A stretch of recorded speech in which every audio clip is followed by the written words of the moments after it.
Good evening, everyone. I am Chris, and I am delighted tonight to be joined with Bathtime to help me through this. I always used to call these our therapy sessions a little bit, but somehow Rings of Power has returned, and it's gearing up for an 11th of November release date. And we have a trailer, the first teaser trailer. I think you haven't seen this trailer, right? Or I've seen it once. I've seen it twice. okay, you've seen the trailer, but you haven't seen any reactions to it. So this is just going No. to be purely your unfiltered thoughts. I haven't seen this trailer yet. I have seen some screen grabs from it. So, You and haven't seen the trailer? nope.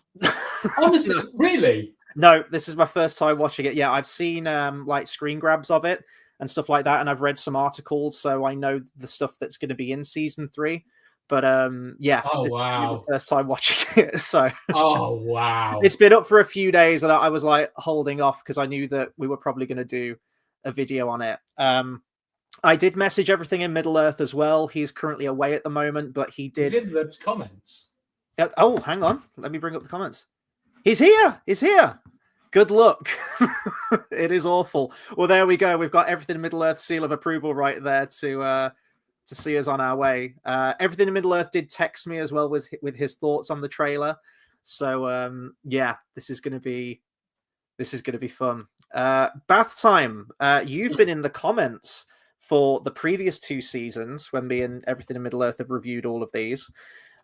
What's sort of your headspace going into season 3? I guess like sum up your thoughts on the first 2 seasons if you can. Where are you at currently with this 3rd season coming out? I look. It is bollocks. It's whether it can be fun bollocks or not. The first 2 seasons, there were a couple of bits that I liked, and I watched the first season. I used to drive back to watch it with my dad, so that kind of biases it a little bit for me. Is that, like, I watched it with my father and things, but it was just, as a sort of Tolkien thing, it's abysmal.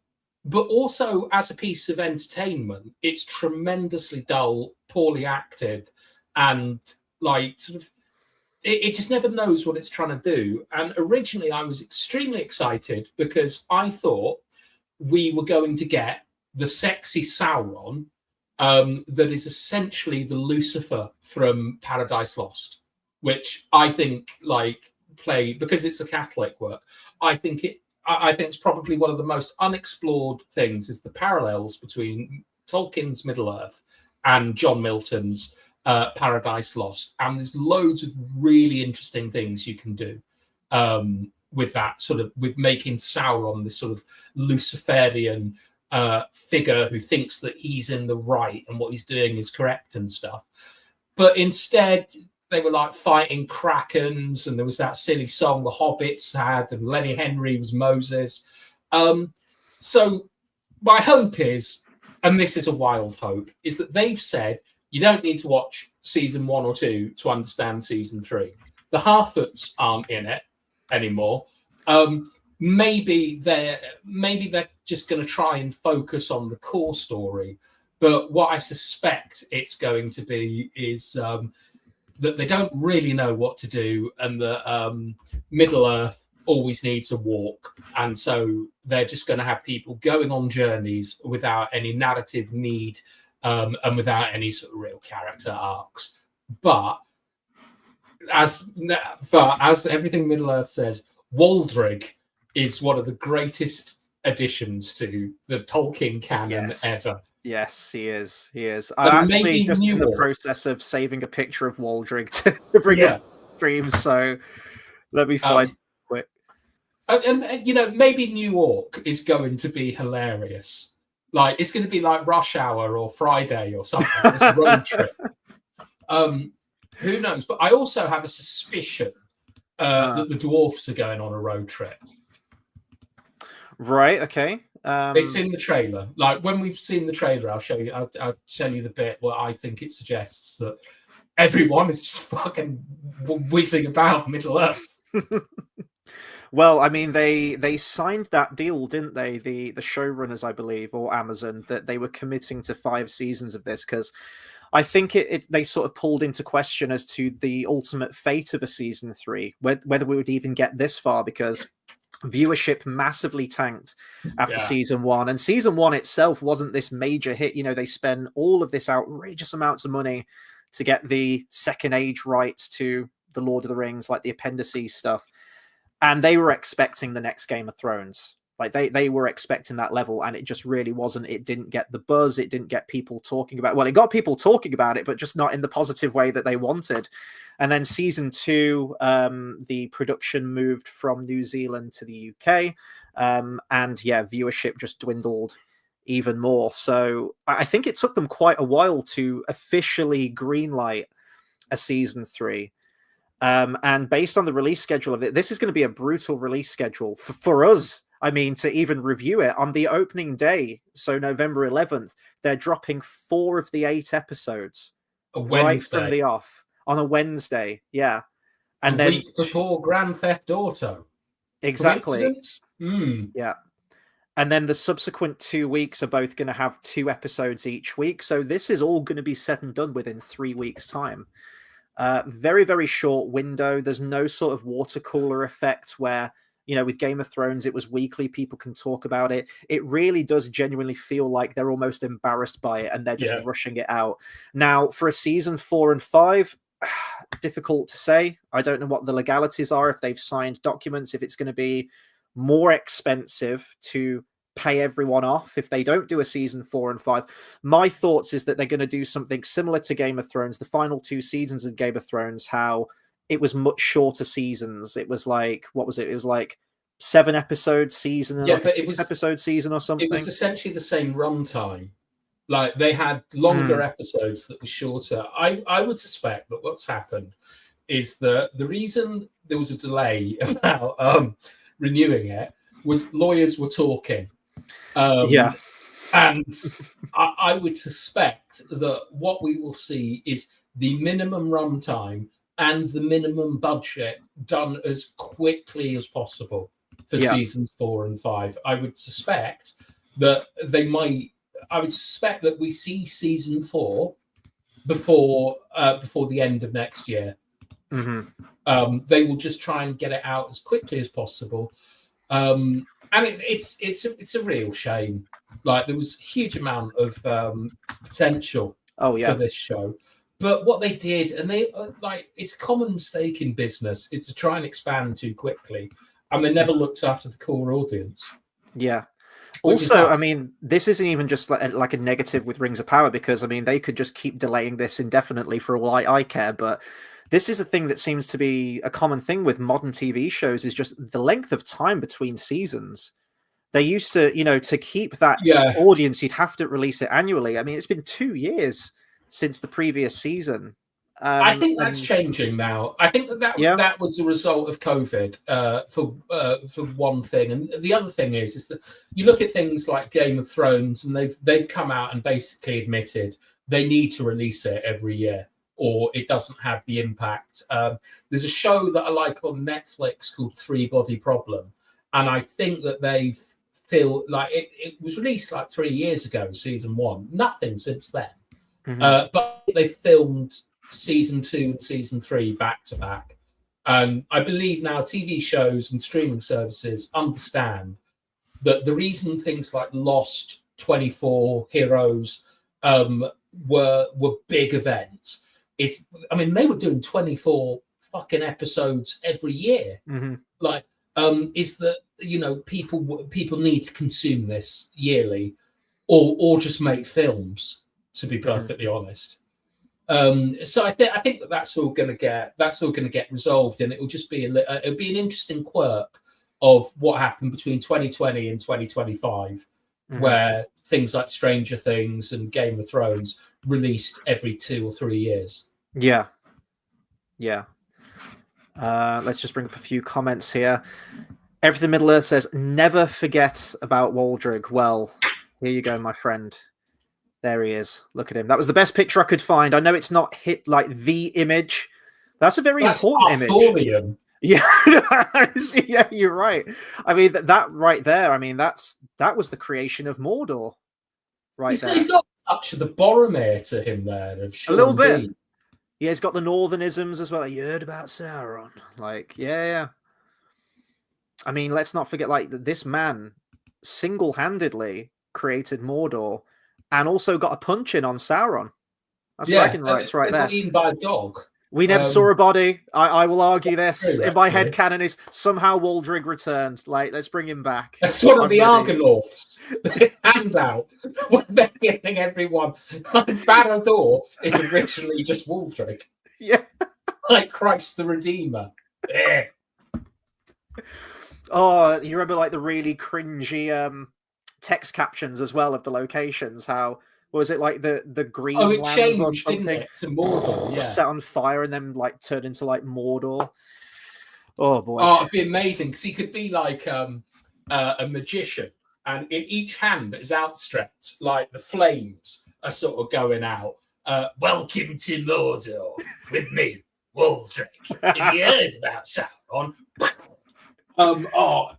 It would be great. They'd see it like from Gondor, like just a big fucking like the beacons are lit. Waldrick. Bold. Okay, here's my prediction. Ain't gonna happen, but in my head canon, like I'm just gonna pretend we don't see one of the 9. Can we make him one of the Nazgûl? Oh yes, please. Imagine that as the reveal. Like I want him to be the Witch King. Like yeah. I want him to be the Witch King, like the second in command. I know that can't happen, but I will quite happily settle for him to be one of the 9. I know, and the thing that really annoys me is do you remember Theo had a fit mum?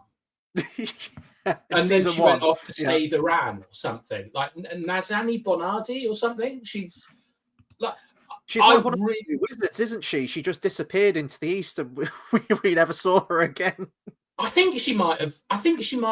She died off screen, but she genuinely went to try and start a revolution in Iran. That's why she left the show. And that brings me on to another point. I really hope that they're not going to do any Israel-Palestine bollocks in this show, but I think they will do. Is it going to be too tempting not to? I have a big feeling that with that orc that is pissing about with Senor Legolas and Galadriel, I've got a feeling that the orc's going to be sort of portrayed as sort of Palestinians, and the elves are going to be portrayed as the sort of like technologically cruel Israelis as they're done in the media. And that is how they're going to try and get into the public consciousness, by saying that it's an analog for Israel-Palestine. And I'm extreme, and that would be the worst thing I think they could do. Yeah. But anyway, I mean, that's a prediction. I mean, we'll see. I wouldn't put it past them. Honestly, the shit that we've seen in the first 2 seasons, we've got a talking Balrog in season 3. Like, shit, anything can happen. We had a talking Balrog in Fellowship of the Ring. We just don't know what he said. What Dr. Balrogs have to talk about? Well, like you think of Hewin and Sauron having their rap battle and stuff. I've always kind of thought that Gandalf versus the Balrog is an echo of that. But what's great is that it's a bit like Lovecraft, isn't it? It's sort of cosmic horror where it's scary because you don't really understand what is going on and things. So I think it's brilliant to just have a one-sided conversation where he's shouting about flames and names you never hear again. And you're like, bruv, what is this? Can we make him like Mr. Freeze? Like, instead of ice puns, it's just fire puns constantly. You're fired. Yeah, exactly. Yes. Fuck yes. That's the only way I'll justify a talking Balrog. The thing is, I hear what you're saying. Red sky at night, Balrogs tonight. Gandalf, you lesbian. The thing is, like, I hear what you're saying, that the Balrogs are meant to be like this eldritch horror kind of thing. Actually, I guess that's probably more like the nameless things, perhaps. Well, no, what I mean is... I hear what you're saying, yeah. No, when I say Lovecraft, what I mean is, it's like Lovecraft has this thing called cosmic horror, where the idea is that they're very small stories, but the horror implication is that there are these immense powers only glimpsed working outside. And it's like, so it's the idea of like when you look at the stars and you realize how small you are. When Gandalf is fighting the Balrog in Fellowship of the Ring, that is your first real clue that there is immense evil and power and lots of things going on behind the scenes. And it works because you only hear one side of the conversation. If you've got a talking Balrog and you hear both sides, I don't trust these writers. All they're going to be doing is giving you a history lesson about the Battle of Unnumbered Tears and things like that. I did you there, let's go. It'll just be... It'll be right. Even though I like Olorin, the actor in this. I think he's okay. I think Elrond's okay. I think Disa's all right, to be honest. I think the writing it's just like, I genuinely think AI would do it better. I think if the Balrog was more of the humanoid shape that you can see in some artworks and stuff out there, which I actually think is like my preferred sort of imagination of what a Balrog would look like, I could see that. But with like the movie one, and they said they were trying to do their own aesthetic and everything with this series. They quite clearly haven't. I mean, they rip lines directly from Peter Jackson's movies every time they can.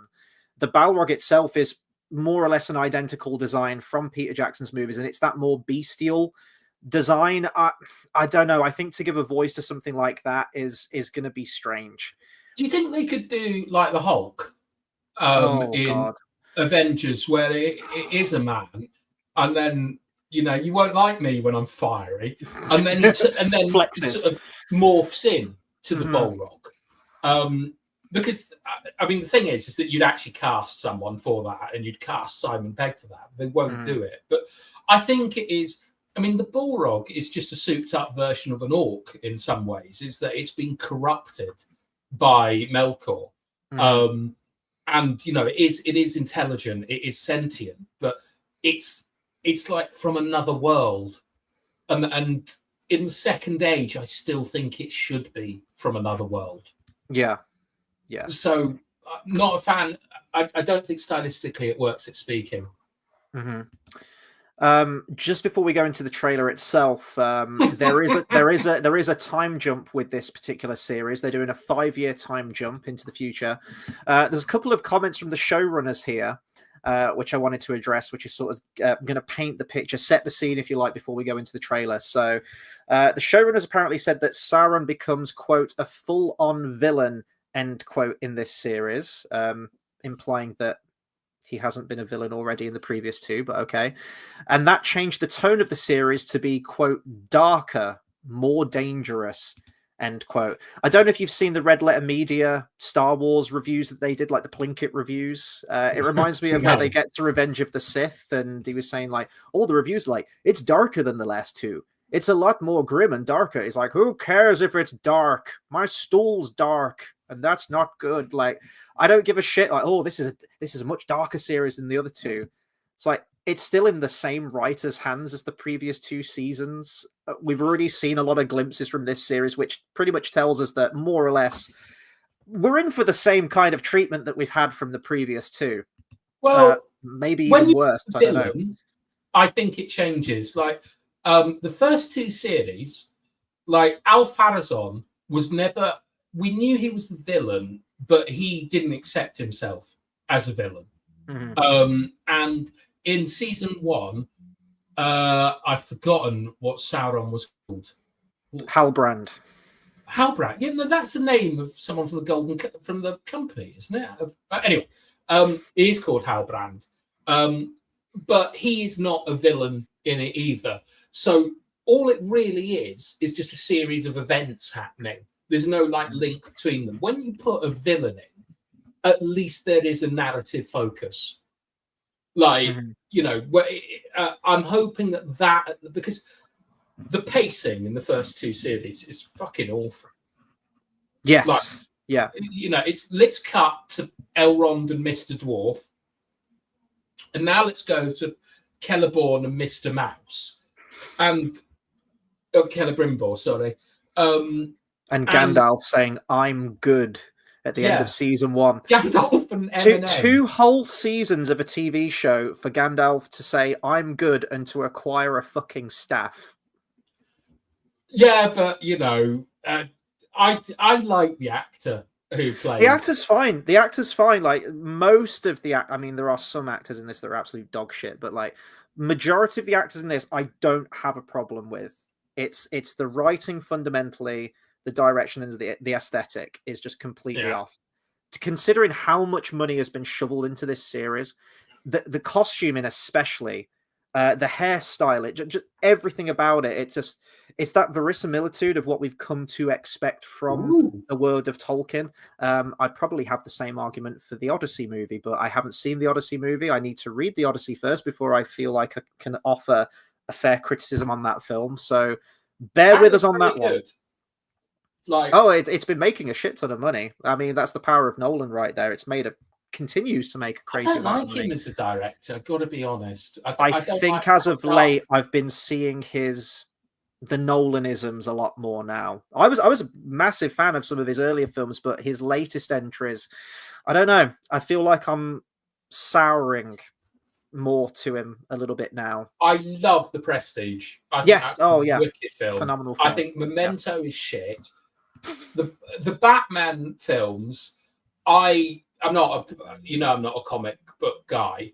I always felt that they were too influenced by Lord of the Rings, to be honest. I still think that, because they made them realistic, and based in reality, and that's what Jackson tried to do. No luminescent green orcs. Like, he tried to make it real and gritty, and I think it started a trend that I don't really like, because now you see the Odyssey as, instead of this wild, colourful, magical thing, mythology.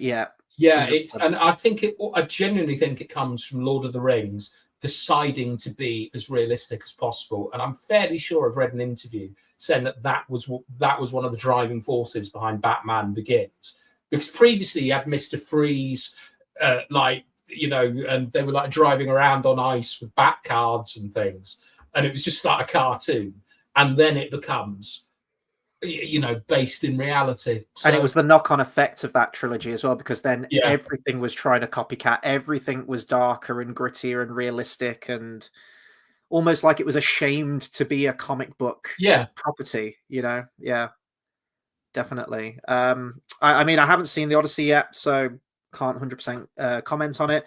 But to your point there about stripping the mythology away from it and the more fantastical elements, I saw a video somewhere that compared it to, it's like an atheist directing the Bible. And I can kind of see that you're not going to have the same connection or the channeling that subject matter as effectively as it perhaps should be. But anyway, when we do Troy is fucking wicked, by the way. But there are some things in Troy that are completely wrong. But they kind of work. Like The Taking of the Beach in Troy is a wonderful film, but it's completely different to what happens, or what is said to have happened. But it works well, and I just hope that I'm just a little bit worried that someone told me something from the Odyssey and it suggested a complete misunderstanding of the character of Odysseus. Yeah. And I think, is it like a PTSD type thing you're talking about with him, or it's when Odysseus escapes from the Cyclops? The Poseidon thing. Yes, it's more like Odysseus's folly rather than it's Odysseus's hubris. That he wants glory, and that's like the idea of like legacy, and not defying the gods, but like the kind of House of Atreus stuff. It's so crucial to that story. And Odysseus is a bloody shit, and he's not a great guy, and he's so proud, and he's the architect of his own misfortune. He's probably the nearest comparison to him is probably Loki in Avengers, to be honest. Not physically clever, not physically empowering, but his own scheming just gets him into mischief all the time. And if you have him as a world-weary man just trying to get home, you might as well just make Cold Mountain or something like that, because it's not the Odyssey, which is Odyssey. The nearest thing I've ever seen to it that isn't an Odyssey adaptation is probably Star Trek, of just going to new planets and trying to get home, but also getting really turned on by this sense of adventure. So we'll see what it's like. I hope it's good. Apparently, Yeah. it's fucking loud. Well, yeah, the audio mixing in Nolan's modern entries is just an absolute fucking joke, isn't it? I mean, that's a criticism that I've had since probably all the way back to Dark Knight. And it's just, it seems like it's an artistic choice of his. It's just like, oh, I like that my dialogue can't be heard. The issue is, it's like, it's really important to the plot to like understand and to comprehend what's happening. Tenet was the worst for that. Like, there's a part where like there's this huge exposition dump, and it's they're like racing boats or something. You got the crashing waves and the machinery of the boat and everything. The music cranked to deafening levels. You can't understand the fucking word anyone's saying. I don't really remember Tenet, I've got to be honest. I know it goes backwards in time, and I thought it was actually I thought it was fairly obvious what was going on, but I know a lot of people have problems with it. But it just seemed to be Memento as an action film without the really fun ending of Memento, where it turns out their concepts above characterization and levity, I think. Yeah, it's like George Lucas was never particularly interested in writing. He sees filmmaking as visual and sound and effects and things like that. And I think Nolan and the guy that directs Dune are the same as well. But I think for us, because although we're big cinema and TV fans, our love is in books and writing and plots and metaphor and things like that. And I think that the modern filmmakers, and some of the best ones, aren't really about that. They're about visual poetry. And so that crashing in things is, we want to know what the motivations are, where the plot's going, what the character arc is. But instead, they want it to be a sensory experience. Yeah. I'm surprised Nolan doesn't fucking have, like, say what ice cream you're going to have in the fucking film and all that kind of stuff. He's absolutely out of control, that man. The last thing, sorry, I just want to add before we get into the trailer is that this is also from the showrunners, and this is quite funny based on some of the stuff that we know has been, well, that they're not continuing with in season 3. The showrunners apparently added that the 3rd season would be paying off the stories that have been set up in the first 2 seasons. Well, what's going on with the Hobbits then, and the Harfoots? The Stores were introduced last season. Do you think they just shoved them in the Shire in the prologue? Just get it done, dump them. Oh yeah, I mean, I'm trying to think about the prologue, because season 2 opened with like the Julius Caesaring of Sauron, wasn't it? And he turns into like the black globulous venom symbiote thing. Venom Sauron. The mountain just kind of like Liquid shits him out, Sauron. doesn't he? He slides down the mountain like a turd. Yeah. Look, if it's 5 years, they're going to have to catch everyone up. My suspicion is that Rivendell is built. Yeah. That would be my first thing, is they've got that up and running. Sauron has got is working on Barad-dûr, or Sauron has got a power base. The hobbits are in the Shire. Durin is king of the dwarfs, probably. Yeah. Who else is there? Brother Legolas. Oh no, he was in. He was just part of the Elven group, wasn't he? Was there? Numenor. Alf-Barazon is king, and he's going to have to marry Miriel sometime soon, isn't he? No, they'll be married, and she'll be locked in a tower or something, and Hermione will be with his son. Arendil and Elendil have to be doing something. They're introducing Anarion in this series as well. Are they? They are, yeah. One of the new characters for season 3. Hang on. Is Elendil? He's in Middle-earth Lost with Theon, isn't he? He is, yeah. I don't think he went back to Numenor. He's presumed dead. So he's got to have got home in 5 years. Isildur was hanging out with Theo, wasn't he? I think Isildur was hanging out with Theo. Yeah. They were going on a bit of a road trip. I remember there were Entwives, and there was Isildur got ate by one of the nameless things, like a worm. There was a watcher in the woods in a lake or something. Yeah, there was a watcher in the water. But that's right, Isildur. Sorry, I said Theon when it's Theo, and Elendil when it was. I know who you meant. Sorry. Yeah. Those basically, Isildur is presumed to be dead. in Series 2 in Numenor. So I imagine he's back home. I think that Theo, he should be a Nazgul. I think that's what it always feels, that he was either being set up to be a Nazgul or the King of the Dead. But they'll drop that. And to be honest, I feel a bit sorry for Theo and Senor Legolas, because Theo's mum went, and she was definitely going to be a Nazgul, and it would have been really cool. Oh, I mean, I don't think that would have been cool. It would, because it's the reverse of Beren and Luthien. It's the idea of wanting to live for. Is that they can't be together because she's mortal and he's immortal, and her as a Nazgul being immortal would have been really cool. I wouldn't have thought it was cool if she was a Nazgul. I hear what you're saying, but like, I'd have been okay. Wow, so it's the reverse of Beren and Luthien. Okay, yeah, it's the only interesting. It's the desecration of the law, still, you know, and that's what I'm going for. Because you'll see in the trailer, but to me, the Nazgul tragic figures. Well, they should be. Well, I mean, some of them, I don't know how inherently good some of them were. I think the only we know let me say this.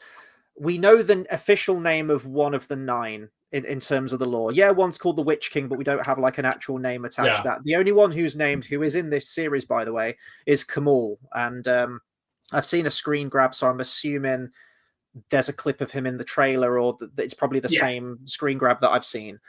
And then we know that 3 of the 9, this is one of the only scant bits of information we get about the Ring Wraiths in the Silmarillion, is they were of Númenórean descent. Probably like black Númenóreans, that when Sauron like holds sway over Númenor, they were corrupted and went over to his side. Now, the series was already played incredibly fast and loose with the timelines of everything that's going on. We've already had the Balrog running amok in Khazad-dûm and the death of King Durin. So we're all over the place with this shit. We had the 3 Elven rings created at the back end of season 1 before Anatar, Lord of Gifts, was even a thing. So they could do anything. This is the issue. I'm constantly going back to the books, poring over the pages. In preparation for today, I re-listened to the Rings of Power chapter from the Silmarillion, and I was also chipping away at bits of Unfinished Tales as well. That's how deep I was going. I probably did more research than fucking writers of this show did. But they're not allowed the books, are they? That's the thing. Well, I don't know, because they've got the rights to the Second Age stuff, but then the first official image that was released of season 1, they had the lands of Valinor with the 2 trees in the distance, and I was like, oh, okay, I don't think this was part of the deal that you had, but I thought we were getting Silmarillion shit. Like, genuinely, maybe that was. Do you know? I'll be a relentless optimist. Maybe that's what the delay has been about. Is that they've said they've got more. We need access to this. You know, we need to be able to put this on screen.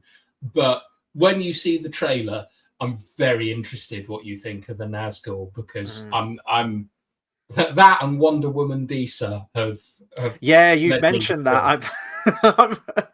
I'll look out for it. She's dressed as Wonder Woman. It's extraordinary. The legalities of the Silmarillion stuff, though, because I mean that's an interesting point, whether they have sort of parlayed for a little bit more material to use to sort of like bolster everything together. I know in the past, for example, this is actually getting a re-release on limited edition vinyl later this year. Brian Sibley's BBC 80s radio production of The Lord of the Rings. When he was adapting that and writing it, I think around about the time he was doing it, Unfinished Tales had just been released. And he requested from Christopher Tolkien, there's more information on the Hunt for Gollum here. Am I allowed to use bits from Unfinished Tales, the Hunt for Gollum, and bring that into the story? And he was like, yeah. But recently we've seen that Peter Jackson and Warner Brothers are sort of currying favor with the estate to maybe potentially adapt some Silmarillion work. So is it that Amazon or Warner Brothers get first dibs on a Silmarillion adaptation? I mean, or do both of them get it? I don't know how it works. I shock you. I've no idea how contract law of that level works. It all seems very messy, and I mean that's above my pay grade. But yeah, I would think Chris, I would think that after the announcement of the negotiations for the Silmarillion, those show writers would have spoken to their contacts at the Tolkien estate and said, like, look, if you're giving the Silmarillion to Jackson, we really need page 35 and 36. Mm-hmm. Like, what can we do to get it to work? But we'll see. Yeah. I just want to blitz through some of the remaining comments here real quick because they're piling up a little bit now. I don't want people to think we're ignoring them. I try to get to every comment if I can, and then we'll jump into the trailer, and we're going to have a lot to discuss. 35 minutes in already, in typical fashion with us, isn't it? We're on track, though. We'll get it done. Everything in Middle-earth says, once you watch the trailer, you will see the consequences of Waldreg's actions. Let's bring him up again. There we go. Remember the man. Remember. Yeah. There he is. Look at him. The hero. And then, have you seen how they're releasing the episodes? Yeah, we talked about this. 4 episodes on release. So a 4-episode premiere, and then 2 subsequent weeks of 2 episodes apiece.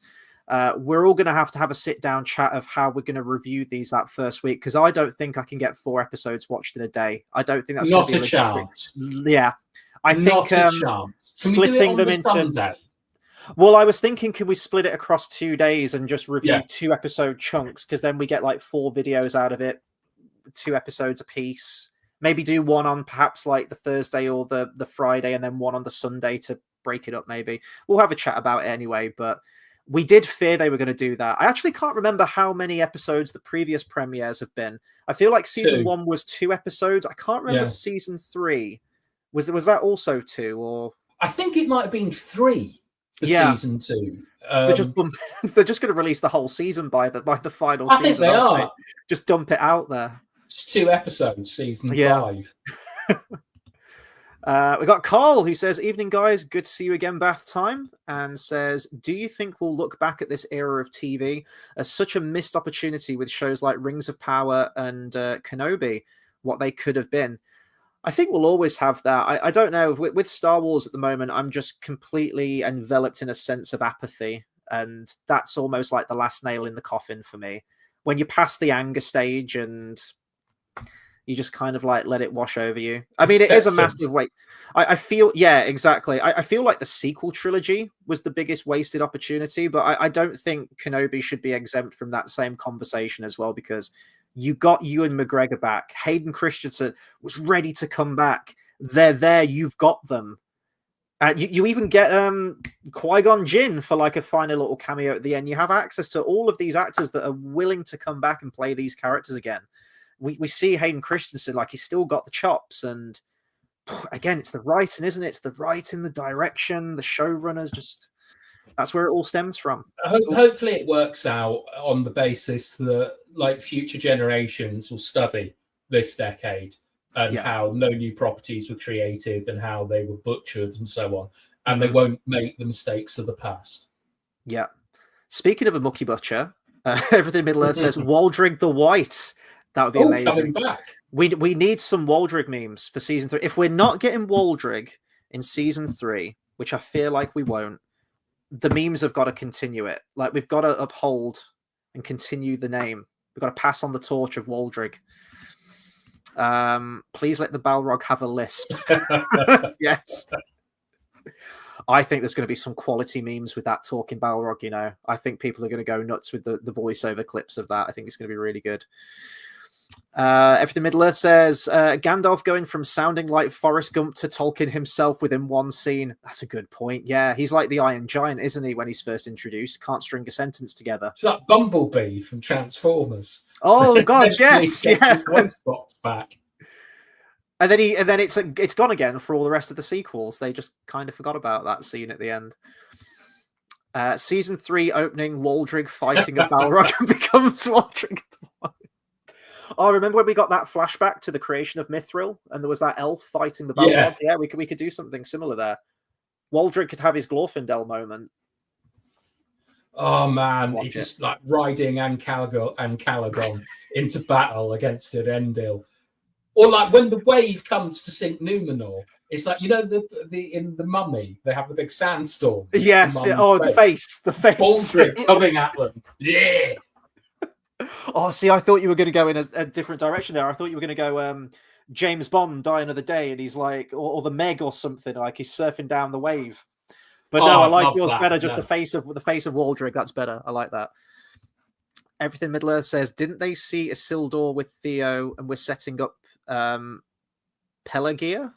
Pelagia, yeah, the one of the colonies of Numenor. I think he's right. I think Theo was on some communist bullshit about setting up a trading town. So he might be a kind of, might be some sort of mercantile lord who gets tempted by Sauron in season 3.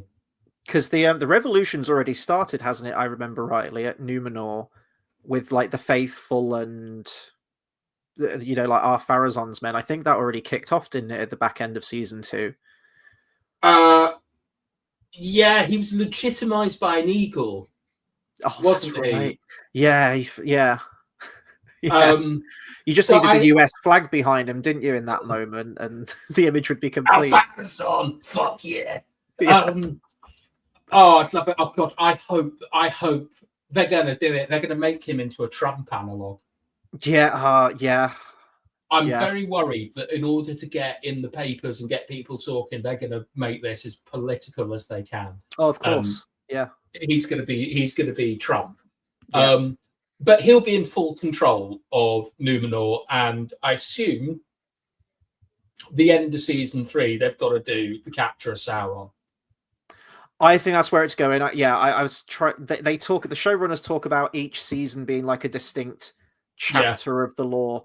Well, I couldn't tell you what that fucking first season was, because that was just, none of that was from the fucking book. Like, at least the second one, completely butchered, but at least it was the Celebrimbor stuff and Eregion. Like, okay, that's from the book. Can any lore masters tell me what all that bollocks was about? About it was so evil that fire didn't burn. Do you remember all that stuff in the first season? Oh, that was the snow troll cave, wasn't it, or something? Was that was like one of the first? I'm not sure. Yeah, it's where she's scaling the snowy mountain looking for. Does she find like a map or something? Is that like a piece of parchment? They're looking for Sauron, and they find evidence that it's hinted that it's hinted of the unseen world or something. But she pours water on an anvil, and it's got the mark of Sauron on it, and there's a map in Numenor that's got the mark of Sauron, and it was on her brother's body. But there's definitely something about when it's so evil, there's no fire or there's no heat, and it's definitely something to do with the ring. I was going to say, like, hold out your hand, Frodo. It's quite cool. That's where my mind was going with it. Yeah, but they never got back to it, and I always thought it was one of the only things that interested me from the Rings of Power was that, like, why is the ring cool? I think it was just the showrunners waxing philosophical and going like, "Ooh, like we're so Tolkienian and mystical." That's all I chalked it up to. I don't think it's going to go deeper than that, to be honest. I really don't. We've got JX who says, "How's it going, lads?" and then follows up with, "I wouldn't be opposed to the Nazgul." I'm going to have to get used to fucking saying that. I'm never going to get used to saying that. If the name didn't suck. Feels like they're giving a name to something that more or less already existed in the non-Tolkien written expanded lore, games and such. Well, I mean, you were talking about the shadow of games before we went live. Did they? I know they do stuff with the origins of the Nazgul in that game, don't they? I think Helm Hammerhand is one of them. Yeah, I mean, the main character turns into a Nazgul as well. I'm actually kind of all for exploring the origins of the Nazgul, because it's something that's never written about. That was clearly an intention from Tolkien, who within his legendarium has his own legends, like the Blue Wizards. There's kind of a big question mark over that. The Entwives, Tom Bombadil, to name probably like the prime suspects of all of those. But considering how in-depth he went into everything, it amazes me that such a focal antagonistic force within the Lord of the Rings and the greater lore he never went into, and that makes them more fascinating to me. I want to know more about them, and I know I'm not able to. So I actually quite like that the show with it being a 5-season TV show, has the opportunity now to maybe explore some of these other cultures. We know that Kamul is an Easterling. I want to see the Easterlings. That would be amazing. I've championed that since season 1.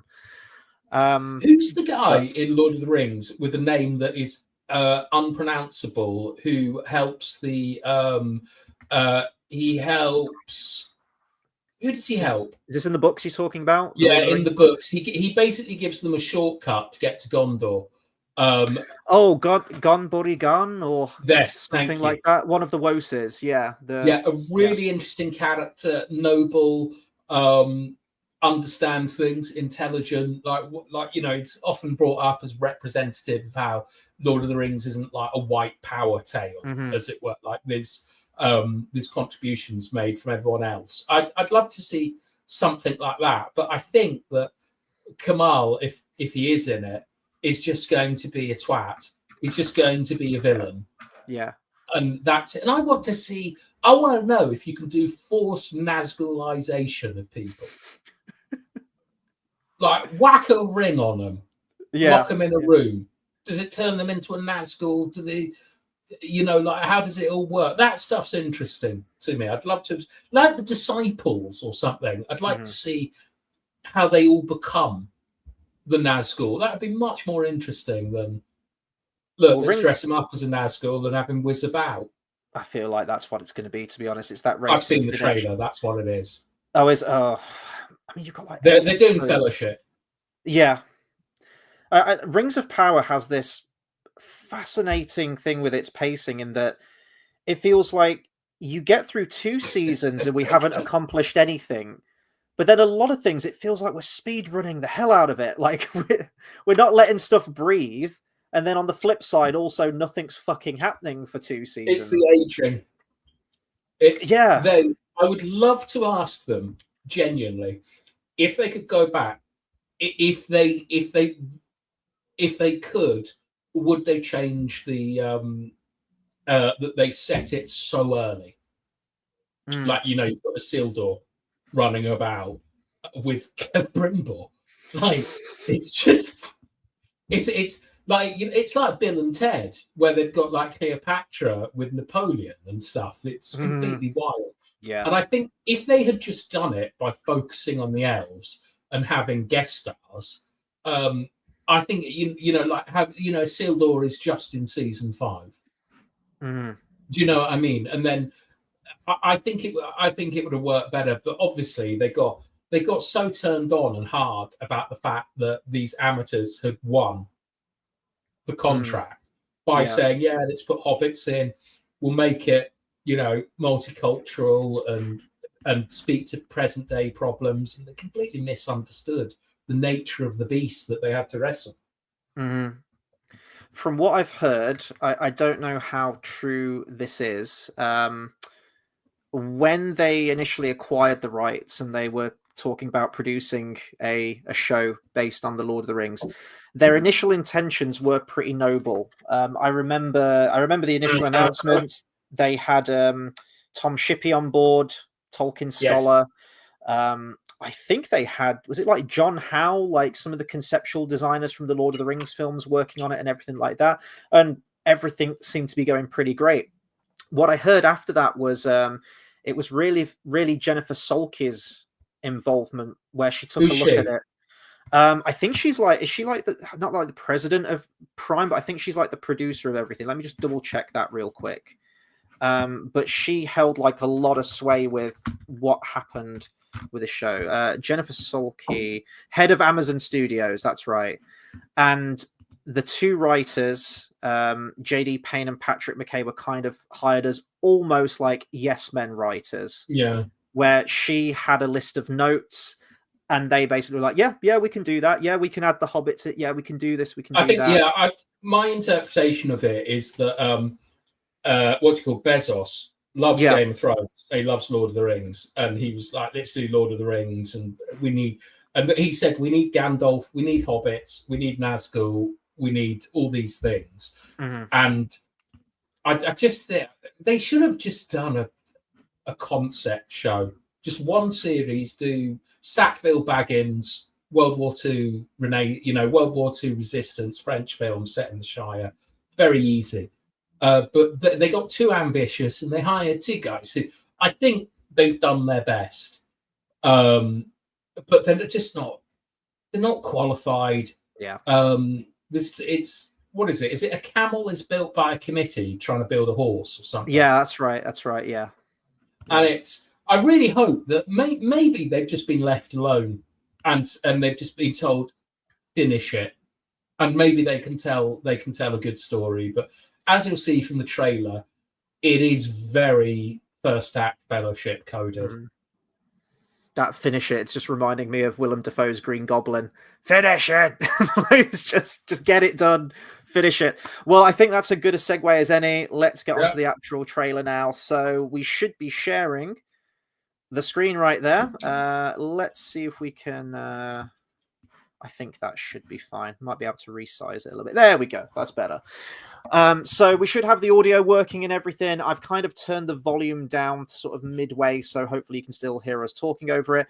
Probably will have to periodically pause the trailer just because of the, the copyright strike gods and everything from Amazon. So without further ado, this is the teaser trailer.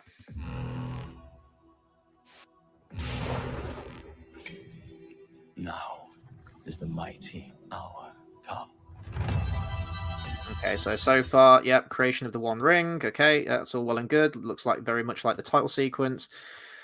I'm pausing this for no reason at all. Do you want any commentary on this, or do you want? Yeah. No, we could talk over it if you want me to. We'll probably do a deep dive on it afterwards. But if there's something you want to say, just let me know. I was just going to say I like the juxtaposition of a marriage. What I assume is is a flashback to the marriage of Celeborn and Galadriel, with them in a circle and the forming of the ring.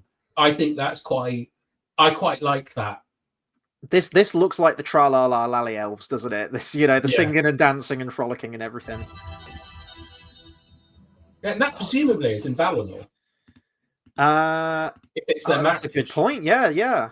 I mean, there's a lot of accounts of Celeborn meeting with Galadriel. Tolkien wrote like 5 different versions of the story, so I'm not actually sure which one's officially canonical. But yeah, this is our first look at Celeborn. So this is Jamie Campbell Bower, who's a pretty decent actor. Sick, man. I do question the projects he takes on sometimes. I think he might need a better agent, but in terms of acting, I think he could do a damn fine job of the character. It's going to be very interesting to see how they sort of retcon him back into the story now and offer that explanation. I know how they're doing it. I've come up with a theory. Okay, should we save that? Yeah. It's genius, so it won't happen, but it will. Let's keep this going. The Dark Lord is on the brink of crafting a new power. One ring to rule. Okay, yeah, we get the name. Okay, one ring to rule them all. So I feel like this was leaked quite a few months ago, and I didn't want to believe it. I shouldn't have to believe it, that Galadriel was going to have an orc companion. And this is that companion, along with, what do you call him? You call Senor him... Legolas. Senor Legolas, there we go. Let's keep El Rondo. Here we go. Oh, there we go. Yeah, that's a good shot there. Let's bring it back. Yep. Oh, boy. Already a Nazgul. This is going to be like one of the earliest episodes as well, isn't it? It's going to be like episode 2, guarantee. Yeah, the same iconography that you've seen before. Nazgul on horseback riding through trees. I actually don't think... I could be wrong about this, but I actually don't think they were predominantly on horseback at this point. They acquire the horses from Rohan. Yeah, that's right. When they that's actually like a mistake in the movies, but I can understand why they had to condense things and change things. When you get that shot of the gates of Minas Morgul opening in Fellowship, the 9 have been, have left Minas Morgul. You see them charge out. Yeah, they charge out. They're just invisible, invisible wraiths at that point, which wouldn't have been very cinematic for a shot. I get that. Yeah. But they acquire the horses. Well, they nick the horses from Rohan and they steal the black robes in order to blend in more effectively. to not scare the shit out of everyone when they go into question about where the ring is. But we're doing it again. This is, and they also go to the dwarfs, which is one of my favourite bits from the Council of Elrond, which I think they might be doing in this. You'll see. Are you talking about the bit where they talk about parlaying with Dane?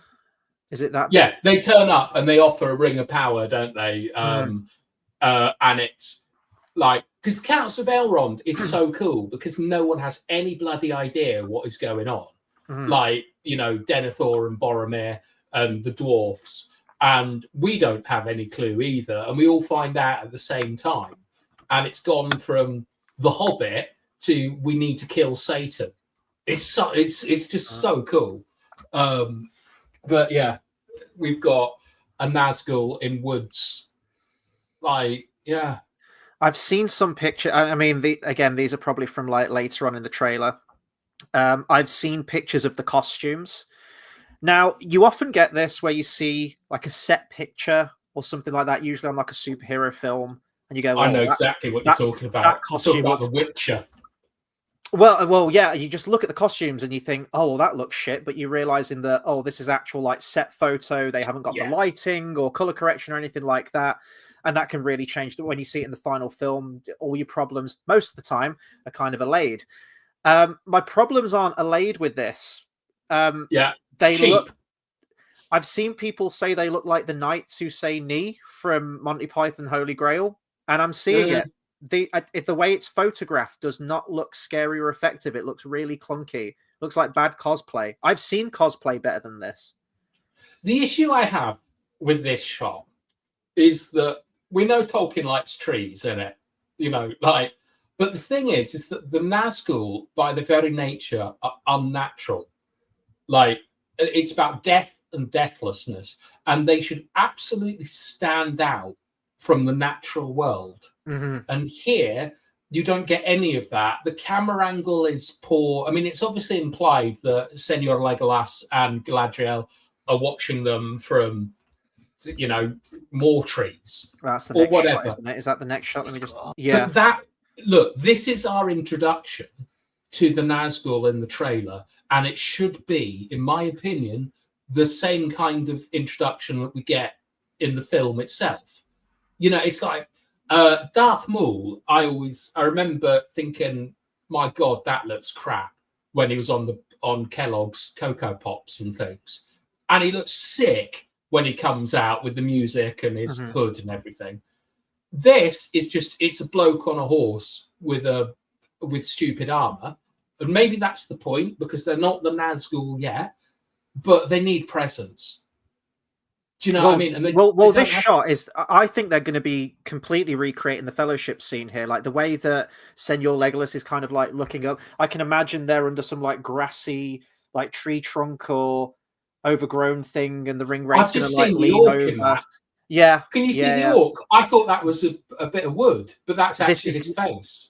This is going to be like a first meeting or something, because she's got like the blade to its throat right there, you can see, and she's probably going to be like, keep fucking quiet. The ring wraith's going to like, peer over the top, because they've recreated entire lines of dialogue before and everything like that, iconography.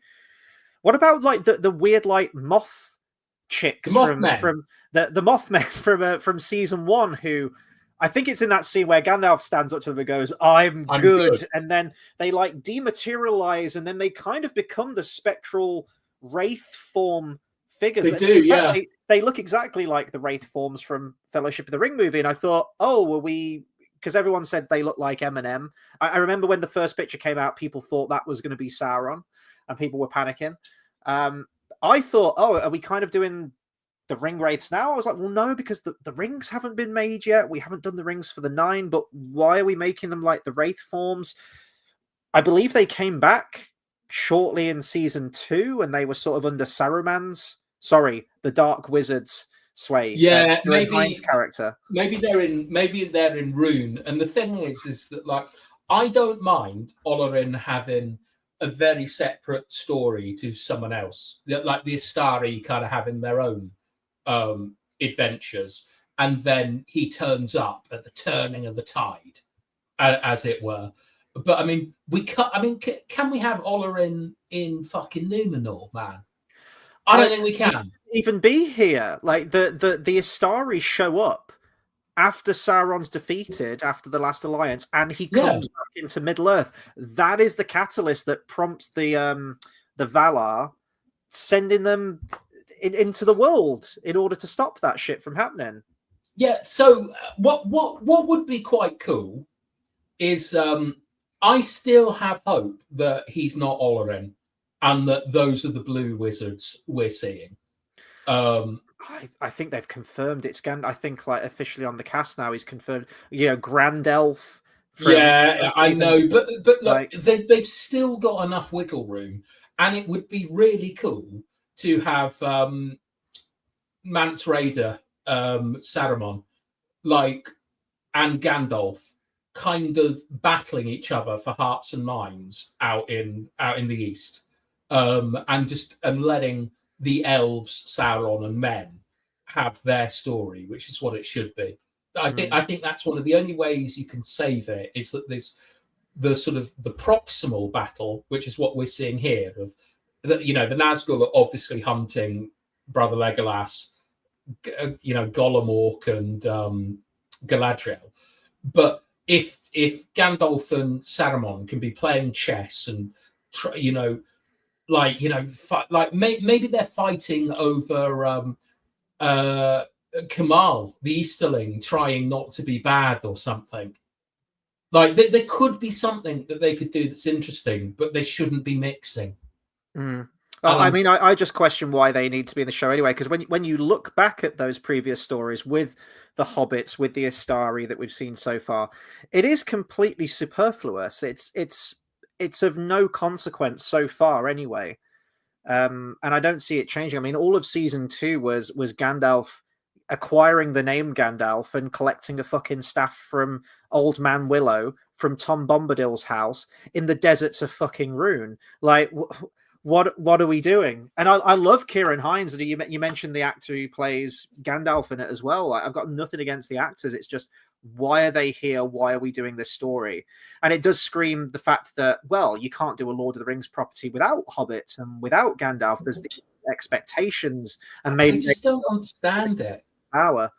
I thought as well, sorry, that there was like a legality where they couldn't use the name Gandalf. They could use a depiction of the character. But, in series 1, he was called the Stranger. We technically didn't call him Gandalf in season 2. We hinted it with Grand Elf. We don't call Saruman. He's the Dark Wizard. He's still credited as the Dark Wizard in season 3. But then it looks like he is credited as Gandalf now. So I don't know if those are subsequent things where they've said, or actually... There's a picture from the set of him dressed as Gandalf with the hat and everything. And it's just, I think the Blue Wizards, a bit like the Entwives, are one of those mysteries that I think we've kind of solved as a community. And we think that the Blue Wizards actually were good in the end and that they contributed. That, in the same way that Radagast contributed, not to the full extent of their mission, but they did just enough. And it's Gandalf's obviously the hero of the Istari and the only one that locked in and got things done. But the contribution of them kind of stopping the East falling completely to Sauron is the interpretation that I like best. I am going to disagree with you there. I like the idea that they became like leaders of cults. I'm actually trying to... So letter 211 is the one where Tolkien hints at the Blue Wizards, and we don't get loads of information, but he does muse about different possibilities. There are some where he could have helped, they could have helped in their own way to, help push back the forces of the East and the South. There are some where they did become corrupted, similar to Saruman, and their own hubris and power, and they became like leader of magic cults and sort of like were maybe like tyrannical leaders over there in the East and the South. I did see this isn't in the letter. This is like a theory that I saw, because again, there's different drafts, there's different ideas and different origin stories of when the Astari showed up. You kind of go with the most complete one and you cherry pick, right? There's one where they show up initially with Saruman, and Saruman goes with them into the East but Saruman's the only one that returns, and you're like, ooh, did he like bump him off? I don't think he did, because I like the idea that Saruman's fall is a gradual one happening, in the subsequent later years of the age. But I'm actually surprised that they haven't done that, because with season 2 they did have this very cavalier attitude of, oh, we'll put Barrow Whites in it. They haven't been depicted yet. Chuck them in there. Tom Bombadil, yeah, he hasn't been put in the movies. Oh god, yeah, in Rune, that was so weird, wasn't it? Like hobbits with Down syndrome or something. Like, do you remember that guy? Rufio from Rufio, Hook. yeah, like living in a gorge and stuff. I mean, the Stores, the classic river folk that live in wetlands in the deserts of fucking Rune. What are we doing? And oh my god, there was that map as well they had to Rune where the stars are strange. The prophecy, yeah. Oh, brilliant. There's always a fucking prophecy, isn't there? Always. Right, let's keep going. So yeah, I think oh, by the way, this orc has a name. Are you ready for this? It's Marnook, which I thought was a type of honey, isn't it? Marnook is the name of your orc. Marnook. With the little like Camul, like with the little thing over the U. Marnook. Yeah. There's a character, there's a demon in Paradise Lost called Mammut that I've always thought influenced Gollum, because Gollum, one of the first descriptions, and it's not something I see mentioned very often. It's how Gollum has his head down. He dived. He goes in the roots. He goes beyond the ground. Like I've always thought it's a really interesting part of Gollum that even before he was corrupted, when he was Smeagol, he was curious but was never looking up. He was always looking down. Mammut in Paradise Lost is a demon that constantly burrows. He won't even look up at the sky. As I say, one day we can do something on Paradise Lost, Lord of the Rings, because there is. I'd be down for that. There is no way that Lewis and Tolkien did not discuss it at length. Mm-hmm.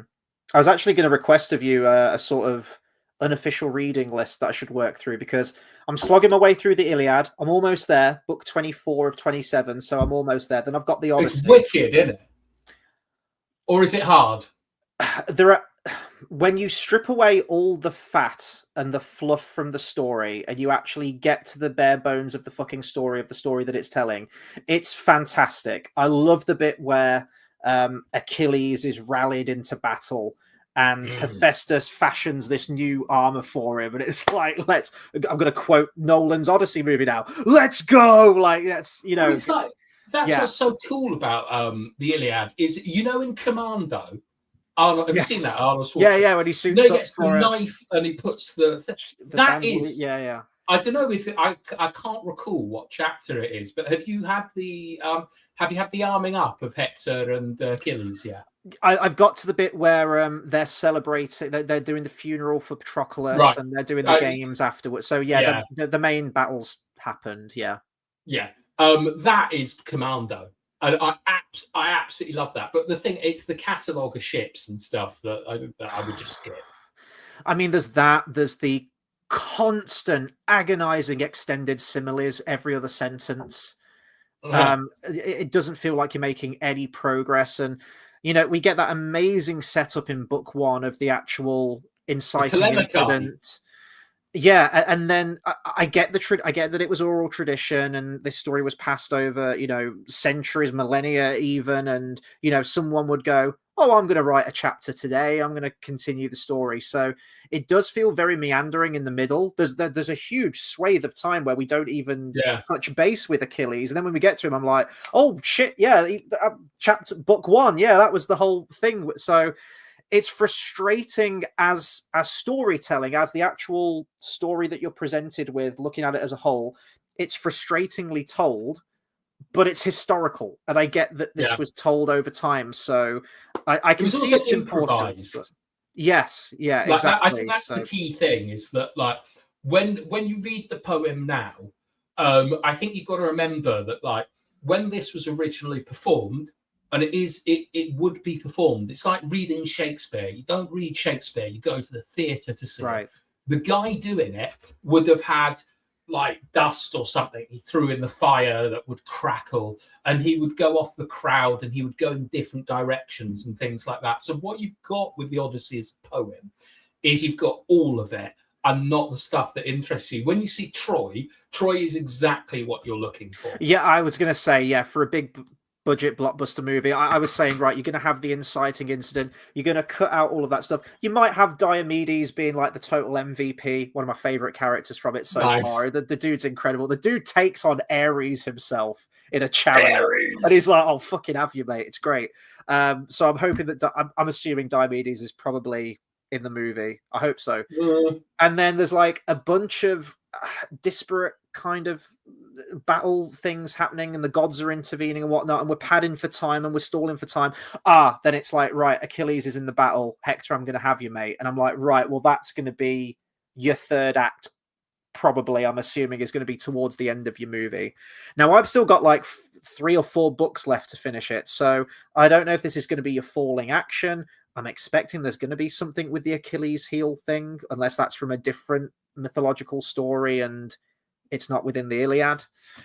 I'll give you no spoilers except that in the Iliad, they don't have the funniest part of Achilles' story, where he was forced by his mother to live as a trans woman for a year.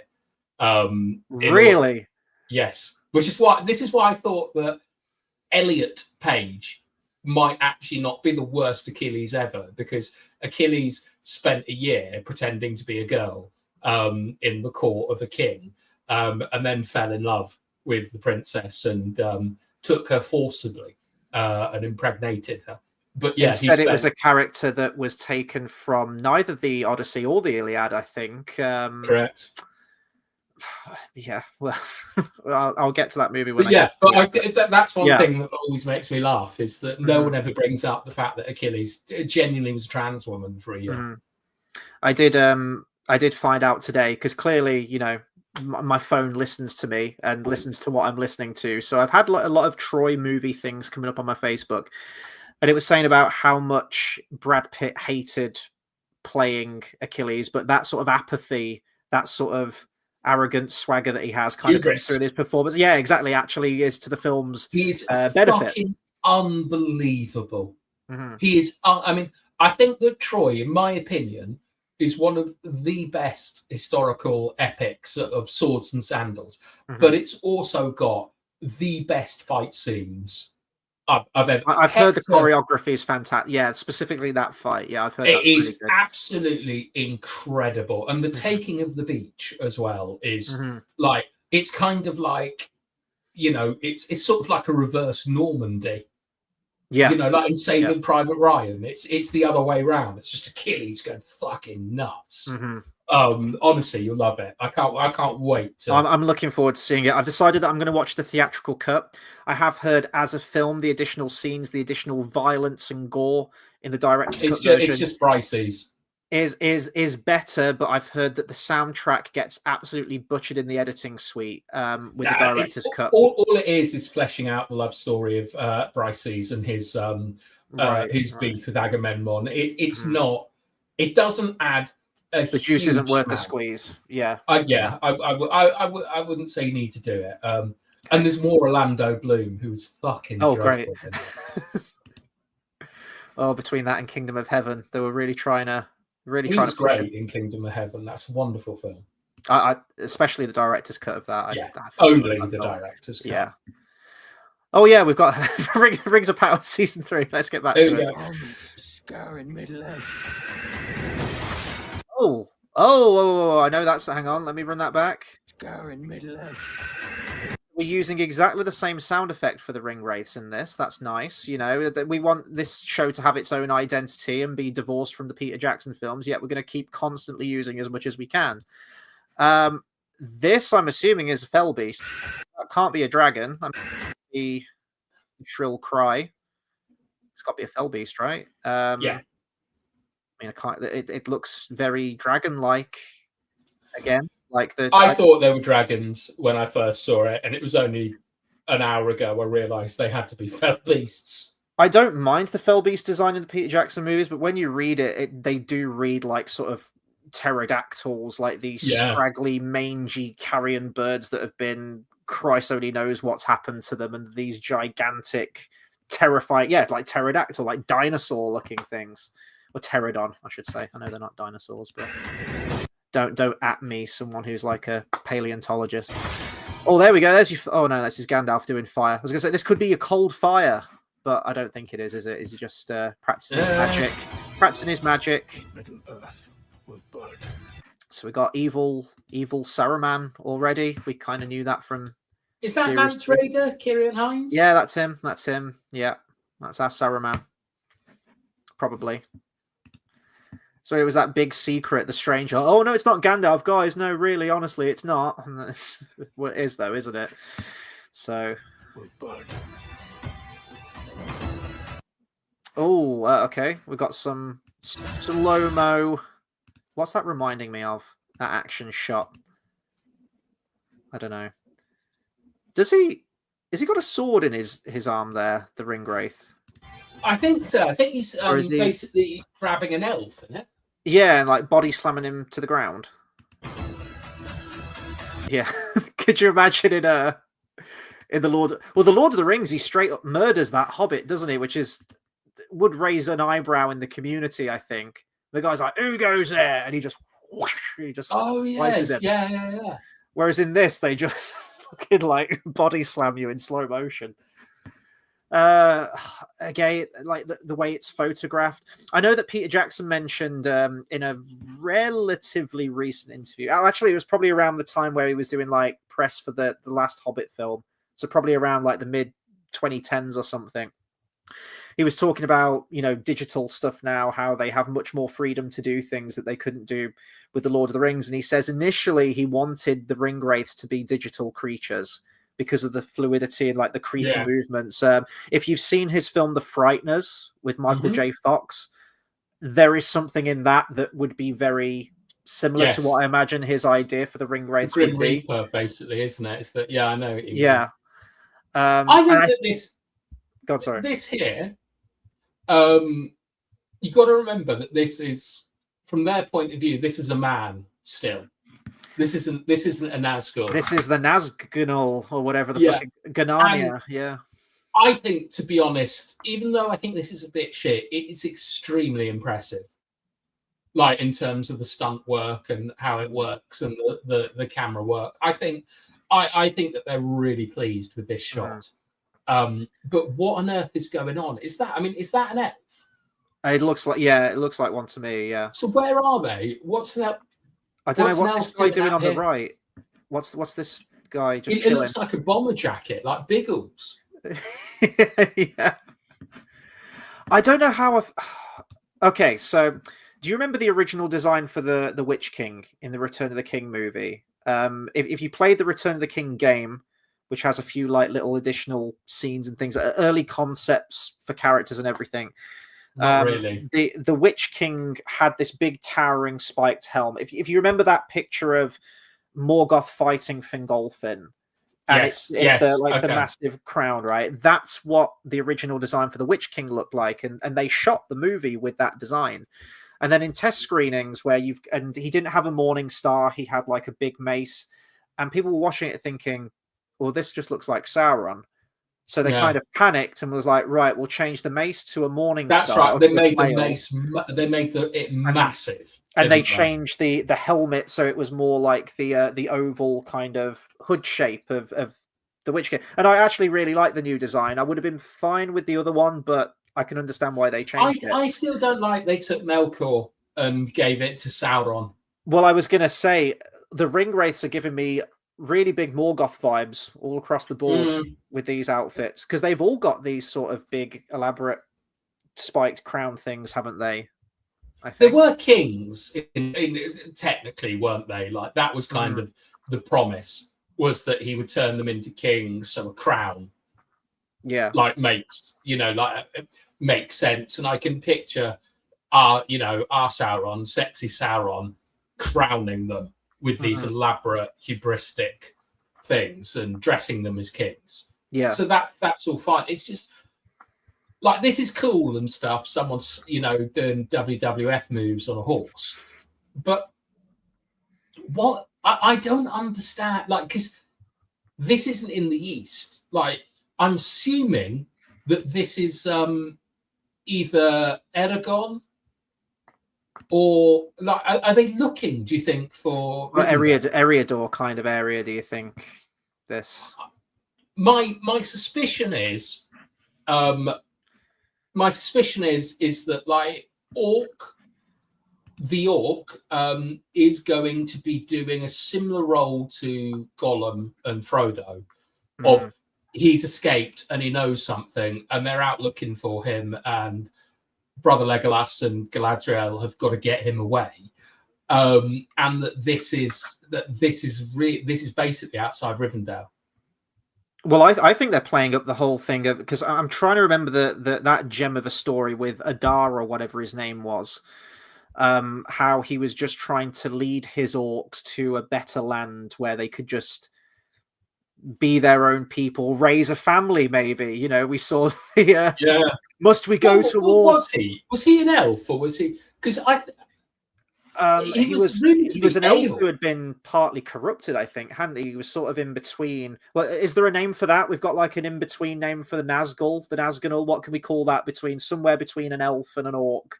Go nuts in the comments. Come up with your own names. I think he was sort of half, wasn't he? He was like a half orc or something. Yeah, it was really weird, because everyone said he was going to be Eol, which I think would have been, in like, the dark elf. Oh yeah, yeah. From Gondolin, overground, underground, Gondolin free. So one more show for you. Fantastic. Yes. Okay, was that the Fell Beast? I think that is that. Okay. I think Moria. I'm looking at the architecture there. Chandelier, I don't know. Isengard wouldn't be a thing at this point, I don't think. What other locations are there? It could be Barad-dûr, maybe. Is like an evil dark balcony. It's not going to be doing stuff like that. It's that is it looking to penetrate. It's looking for a way in. That's an infiltration. Was this going to be that you mentioned about the Nazgul show it rocking up at Khazad-dûm, didn't you, earlier? I think. Yeah, sorry. Yeah, I think that this is them parked outside. Mm. Like when we saw Galadriel looking up there, it's obviously different continuity to this shot. Yes, but I suspect that one of the shots is going to be Camille whizzing about on a dragon, on a fell beast, and that's what she's going to be looking at. Let's have a look. Has it not yet occurred to you? Death might well be the price of saving it.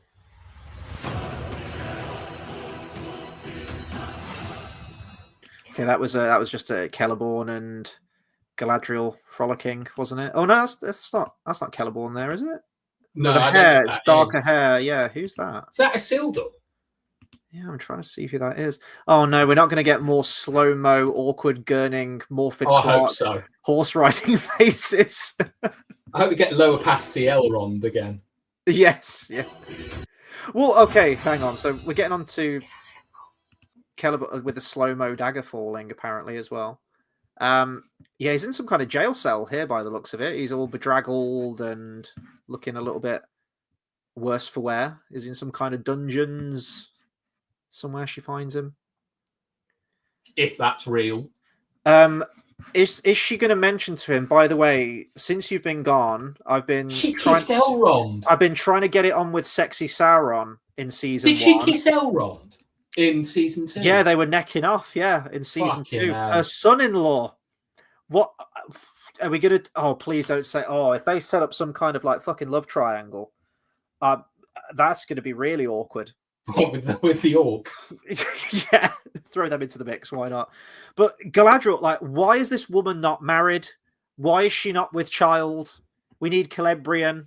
Arwen needs to be a thing. Time is of the essence. What are we fucking doing? To be fair, it looks like they're trying to correct it, which is I might be being overly fair to them. But where is Celeborn has been a big criticism of the Rings of Power and the character of Galadriel. Since season 1, yeah. They've brought him in, and they've got in an actor who was superb in Stranger Things, playing a very easy role, but he was levels above everyone else. Like, he was levels above everyone else. So they've got a big guy in for the part. It's obviously a focus of the show. I think I know what they're doing, which I'll tell you at the end. But I would say, like some positive person, I would say that this might be them trying to correct one of the big things that everyone's complained about, is that this season for Galadriel appears to be about Celeborn. Yeah, for season 1, I think when questioned about it, like, where's Celeborn, they were said like, oh, well, he might make an appearance later on. They didn't want to diminish Galadriel's agency, is what they said. And it's like, yeah, because being married to somewhat, being married or a mother diminishes. Yeah, but it's an elf. It's elf stuff. Like, so it's it's so the elves are pretty weird about their marriages and stuff. Like, you just look at Elrond and things. Like, family is a different concept to an elf than it is to us. So I think that kind of stuff is okay, but she has to talk about him and her family and things. Like, it's ridiculous. But look, they're trying to solve it. This is going to be awkward as fuck, though, now, because she clearly isn't a mother to Celebrian at this point. Yeah. Elrond is already in the show and however many years old. If she gets knocked up at the end of this series, and it's like for season 4, she's going to have Celebrian like a little daughter who's got to get without 5-year time jump. Could it have happened already? I don't think so, because I think they're going to have their first meeting. They're going to have their first meeting within this show. I think that she's already born, and she's just been somewhere else. That's even more weird to me, that she's never been mentioned at all during all of these events. It's the easiest way of doing it. You can't. Practically, you don't want child actors because they cost a lot of money and they can't film all the time, and their parents are around. I think it just makes more sense to just turn up like Buffy's sister in Buffy the Vampire Slayer. And like Anarion in this series, apparently. Yeah, exactly. See, he hasn't showed up for the last 2 either, so... Yeah. They did it in Uncharted. It's fine. Here's the long-lost brother. So you say, like... I agree that I think if there was any opportunity to do so, season 3 should have been the course correction. But just already seeing the trailer, hearing some of the leaks and what they've got planned for this shit, like, we're in exactly the same hands as we've been for the previous 2 seasons. I don't think anything... Don't worry. My theory is going to change everything. I will say, like, considering we've had no Celeborn for 2 seasons, they are going hard on, like, the romantic imagery of these two, like, catching up for lost time, lovey-dovey and everything like that. It almost feels like they're overcompensating a little bit. I don't know. We'll see how it is. But anyway, let's carry on with it. I'm trying to get back to you. Right. Okay. This is Numenorian forces right here. In shitty costumes again. That's something that hasn't changed. Look at that. I'm sorry. Look at that armor. I mean, to me, like, the Numenorian armor in this is the key focal point of why the costumes are shit. This is like the poster child. It's scale, isn't it? That's like a fish scale. I think that's okay. Look at his sleeve, though. It looks like it's made of like cheap foam. It's like fucking bending. You look at who is that, Chris? Who is that? Elendil. Is Elendil part of the power structure in Numenor at this point, do you think? Everyone's armor looks like that, though. Because they have been booted out. I know, but his armor's look... Even before he got booted out, his armor looked like this in the previous 2 seasons. All of the Numenorian soldiers have. This is not a positive course correction. These are rebels. They don't have access to, like, all the latest gear. They're scavenging. Like, that's what I think that they're doing here in the best possible faith, is they're down on their luck. Like, and they have to rediscover who they are. So I don't mind the armor looking a bit shit, because it is... What we know is they love the visual language of Peter Jackson. We know that is not Numenorian armor. They thought it was for the first 2 seasons, is what I'm saying. You look at Minas Tirith, you look at the armor that the Gondorian soldiers have in Return of the King. That's meant to be Numenor in decline, essentially. Yes. Like the last gasping, dying breath of the line of Numenor. And the armor still looks fucking outstanding. In the book, at least, Denethor himself is decked out in all of his finery. When he strips in front of Gandalf. Yeah, let's go. And this is meant to be Numenor in its prime.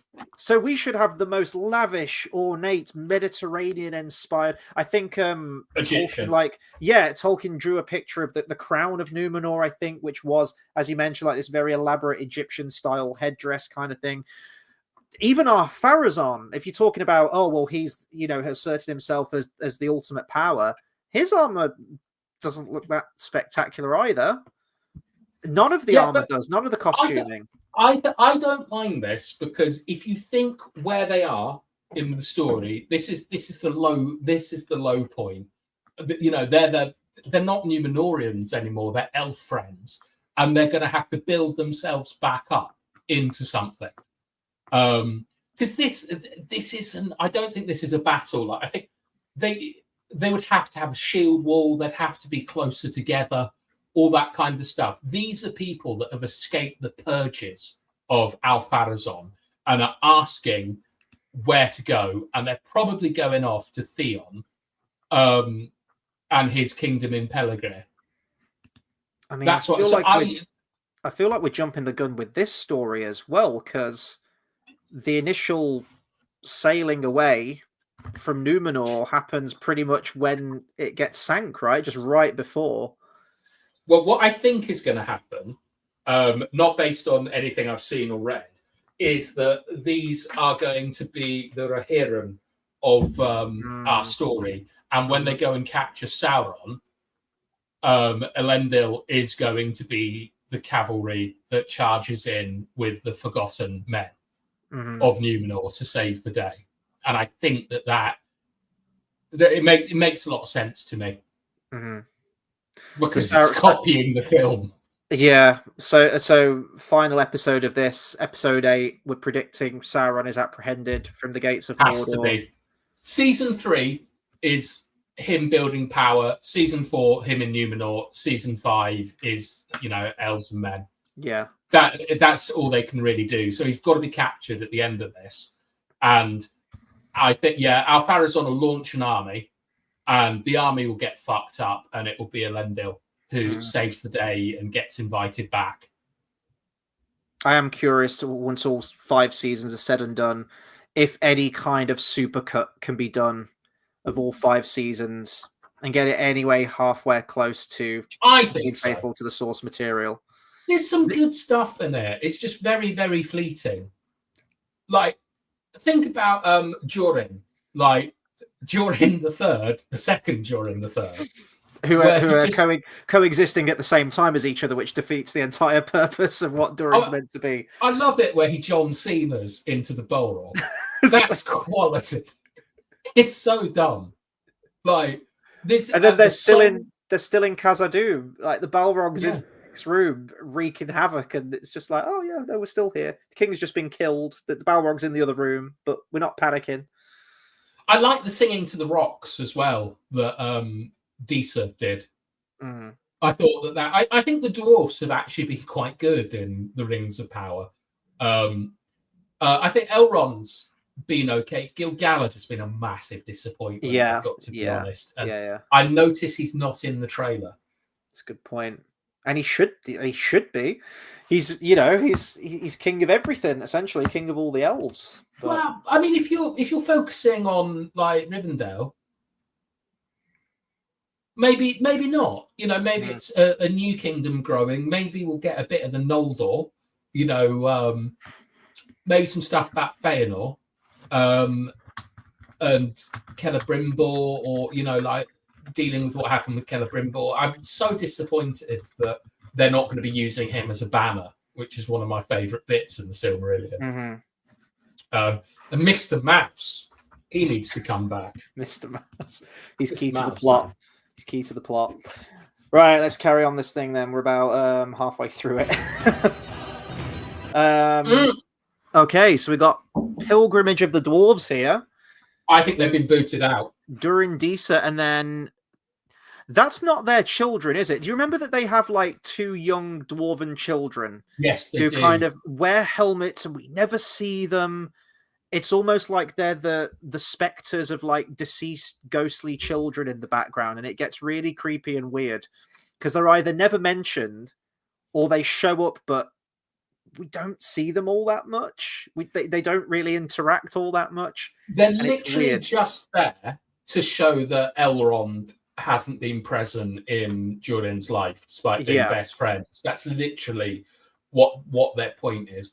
But this is one of the few shots I like because you can see their home in the background, which is very references Erebor, I think. This is like, and so I think that's where they're going. I think that they're going to try and do Moses again and have Durin kicked out of Khazad-dûm, and there's going to be 2 separate narratives of people going on a walk. You're going to have Galadriel and brother Legolas going in one direction and this lot going in the other. There was a rumor I saw that Durin's brother is going to be introduced into this, and I think we have a name attached to that now and an actor. So we have Eddie Marsan, who's playing Thrain. Ooh. Now, I saw the name Thrain and I thought, it can't be. I mean, there's 2 Thrains. Thrain the First is Thorin's great-grandfather, who had no siblings and isn't related to Durin in any way, shape, or form. So it's not him. It doesn't have like the little asterisk thing over the net. You know how it's meant to be like Thrain or whatever. It's just Thrain. So they've poached a name. They've gone like, right, what character name? Like Disa. Thorin's sister is called Dis, D-I-S. They've literally just stuck an A at the end and gone, oh, there's your female dwarf. Yeah, exactly, Dis. So now we've got Thrain. Now, I was wondering actually if that was Thrain here, like it's, his brother with, like Durin's sister-in-law there as well, because there's another couple there. You know what they're doing. If Thrain's, there's going to be a power struggle. He's going to come in, assert himself as king of Khazad-dûm and boot him out, probably. Right. If I remember correctly, there's a ring of power in Khazad-dûm. That's right. Thrain, this new one, is going to use that to usurp Durin with the help of the Nazgul. And they're going to get kicked out. And he's going to have to go to Rivendell, where Celeborn famously loves dwarfs. And for anyone watching who doesn't know about this, is that the bit in the Hobbit about they make a net in the film. Is it a Silmaril or is it the stone that they stick in the necklace and they don't give it to the dwarfs? No, it's just a separate necklace. Okay. I guess it's kind of like it's not the Nauglamir, but that's the closest parallel they draw. There was a cut scene from Battle of the Five Armies where it was going to be revealed that necklace belonged to Thranduil's wife, who passed away, and that's why he really wanted the necklace. Throughout the movies, he just says it's the heirlooms of his people, but then there was that cut scene where it was going to be revealed that it was his deceased wife's. But yeah, it didn't have like the Arkenstone was completely separate. This was just a shiny, pretty necklace, essentially. Right. Well, for anyone watching, Celeborn, Teleporno, the wife of Galadriel's husband, basically hates dwarfs and has massacred them because they nicked the Silmaril. And then he got it back at the mouth of Sirion, if I think so. Recall correctly. So the dwarfs and the elves are portrayed as quite matey in the Rings of Power, which kind of does down the relationship of Gimli and Legolas, in my opinion, who are genuinely the first mates between these 2 species ever. And if they want a bit of course correction, it would be quite good if the elves and dwarfs started having a bit of aminosity built up. And I could see this happening because what's he called? Ginger Boy has been chucked out, and he is annoyed that Elrond has been building his own kingdom instead of honouring, the war crime against Celebrimbor, and that's kind of the start of the fracturing of relationships. That's just me trying to save the story, as it were. Yeah. I was actually trying to remember. I thought they started to hint at that animosity between the elves and the dwarves in season 2. Was it something like they the won't elves? give them mithril. It was, yeah, for the creation of the rings. I think that was right. I thought it was maybe sending reinforcements or something, because the elves were kind of hung up with the Battle of Eregion, and they couldn't send troops to the dwarves, or vice versa, or Durin refused to send any troops to aid the elves because he was hell-bent on tunneling and mining. There was something there, I think. Yeah. I think they were sowing the seeds of that, I think. Well, I'm not doing a rewatch. I'm not doing a rewatch of season 2 before this one. I'm just saying I don't have the strength of it. You're a braver man than I. I'm just doing season 2. That I want to see the battle again because I remember it being hilarious. Damrod, the bigged up Damrod, that Oh troll, my god, yeah, who's just kind of like a troll who shows up and is killed straight away. The ballad. There was that rock song, wasn't there? There's like that death metal song on the soundtrack. It was like the Ballad of Damrod or something. Maybe that's how they're bigging up the Balrog. Maybe we're going to have like the Ballad of the Balrog or something, and with Simon Damrod Pegg versus the Balrog, like yeah. Oh, it'd be amazing. Or like Norrie's fat mate comes in and stuffing a face full of like, was it like blueberries or something, blackberries? I mean, that is the most unimpressive looking. A good actor, but again, the aesthetics. What were they thinking with the hairstyles? El Rondo. Isn't Khazad-dûm here? No, I don't know. Probably not. He's in armor though, isn't he? Okay. So draws the sword. By the way, look at this shit. Hang on, in exactly the same way as the Peter Jackson movie. What, on Weathertop? Weathertop, and brandishes the sword in exactly the same way, in front of the face, looking badass. Yeah. I don't know. These look really clunky to me. The helmets. I don't know. Because they've all got these. Yeah, I get that they're all Nine Kings of Men, but they're all. I don't know. I feel like they could have done something more creative, especially if you're going to go the extra mile and you're meant to be showing these 9 men before they fall. That's what. Yeah, this is what annoys me about it, is that they could have had personalities, and like, this is a sort of Star Wars channel. One of I think the best posters ever made is the Phantom Menace of Darth Vader's shadow behind Anakin Skywalker as a child. Like, yeah, it was great.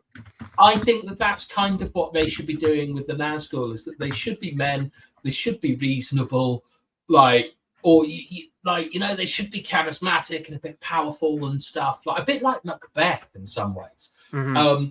But instead, they're just ready-made Nazgul here. Yeah. Like, there's no need to give them this silly new name, because they are just the Nazgul. They've been fast-forwarded.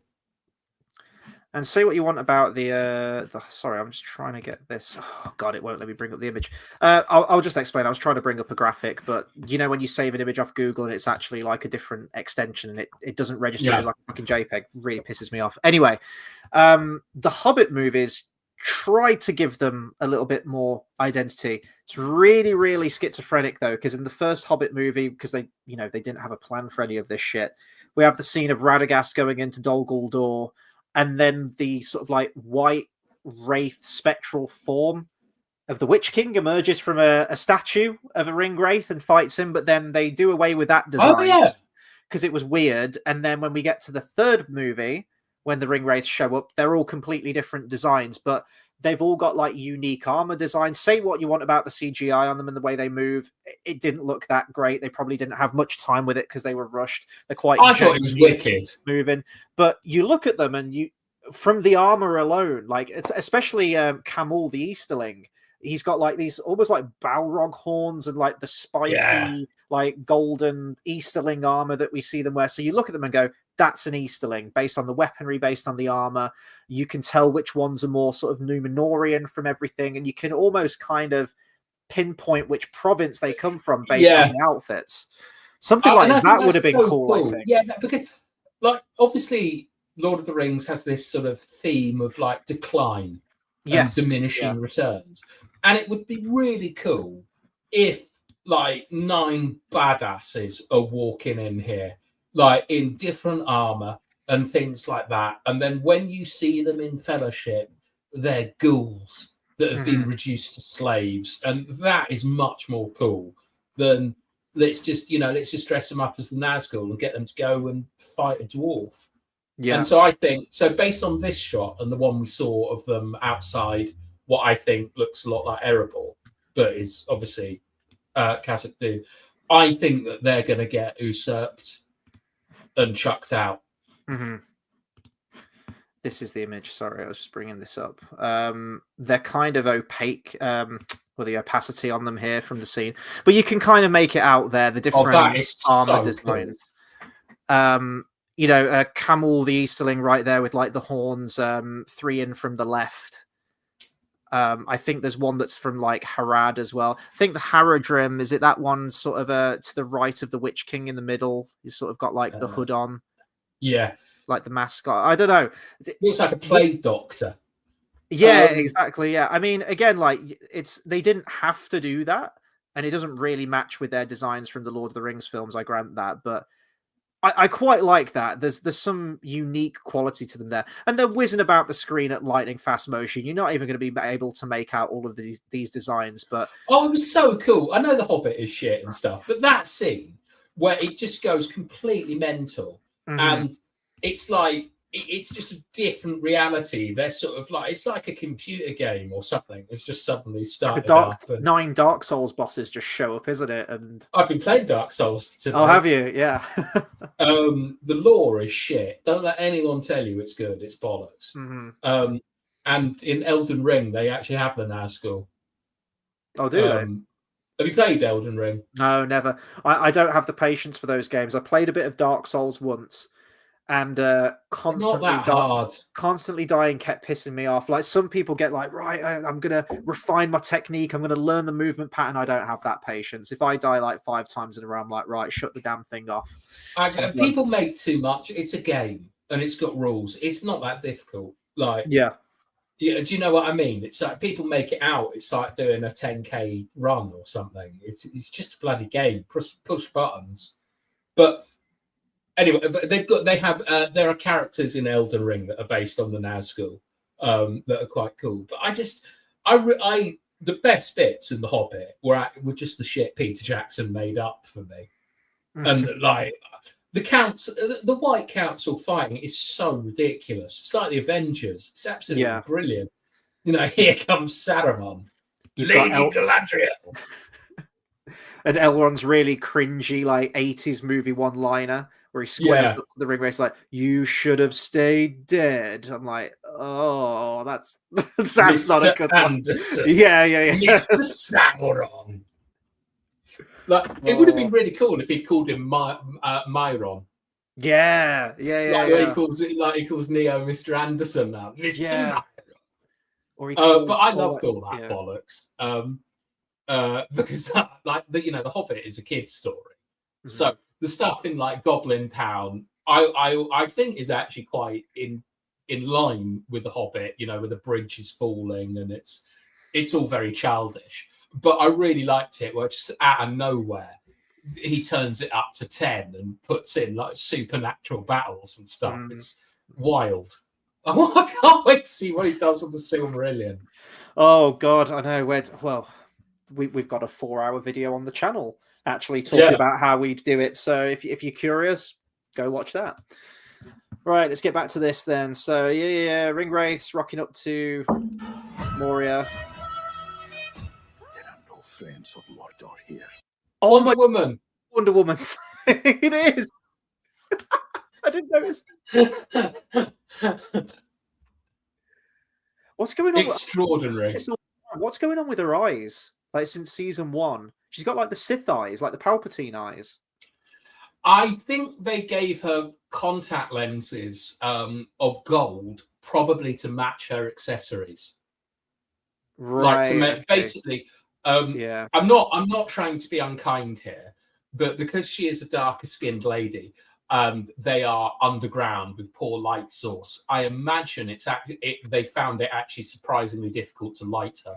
Yeah. Like from a technical point of view. I'm genuinely like not, trying to be anything here, but I suspect that one of the ways they got around it was by doing gold colored contact lenses and these accessories that she has that allow, the camera to catch more light.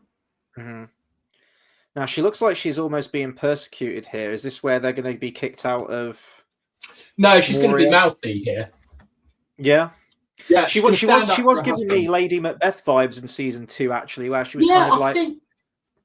I actually really like Disa as a character. I know the singing is a bit cheesy and all that kind of stuff, but when we saw the actress interviewed, she was very annoying.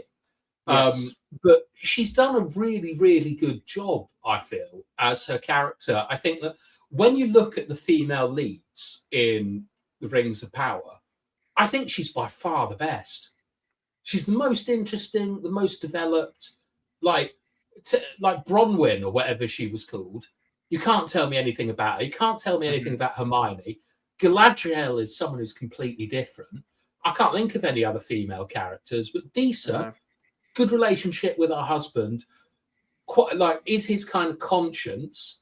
Like I think she's actually a good character, and what I don't want is for that story to become her story, though, which is what I think it will be. Yeah, I do too.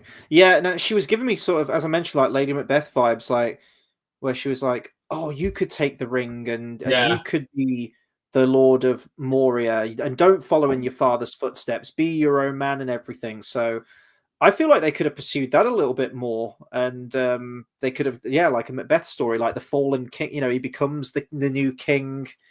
Maybe becomes a little bit more. And then you could have tied it in with the elves. He could have, been really like aggressive and villainous towards the elves, and we could have seen that hatred, that racism between the two of them.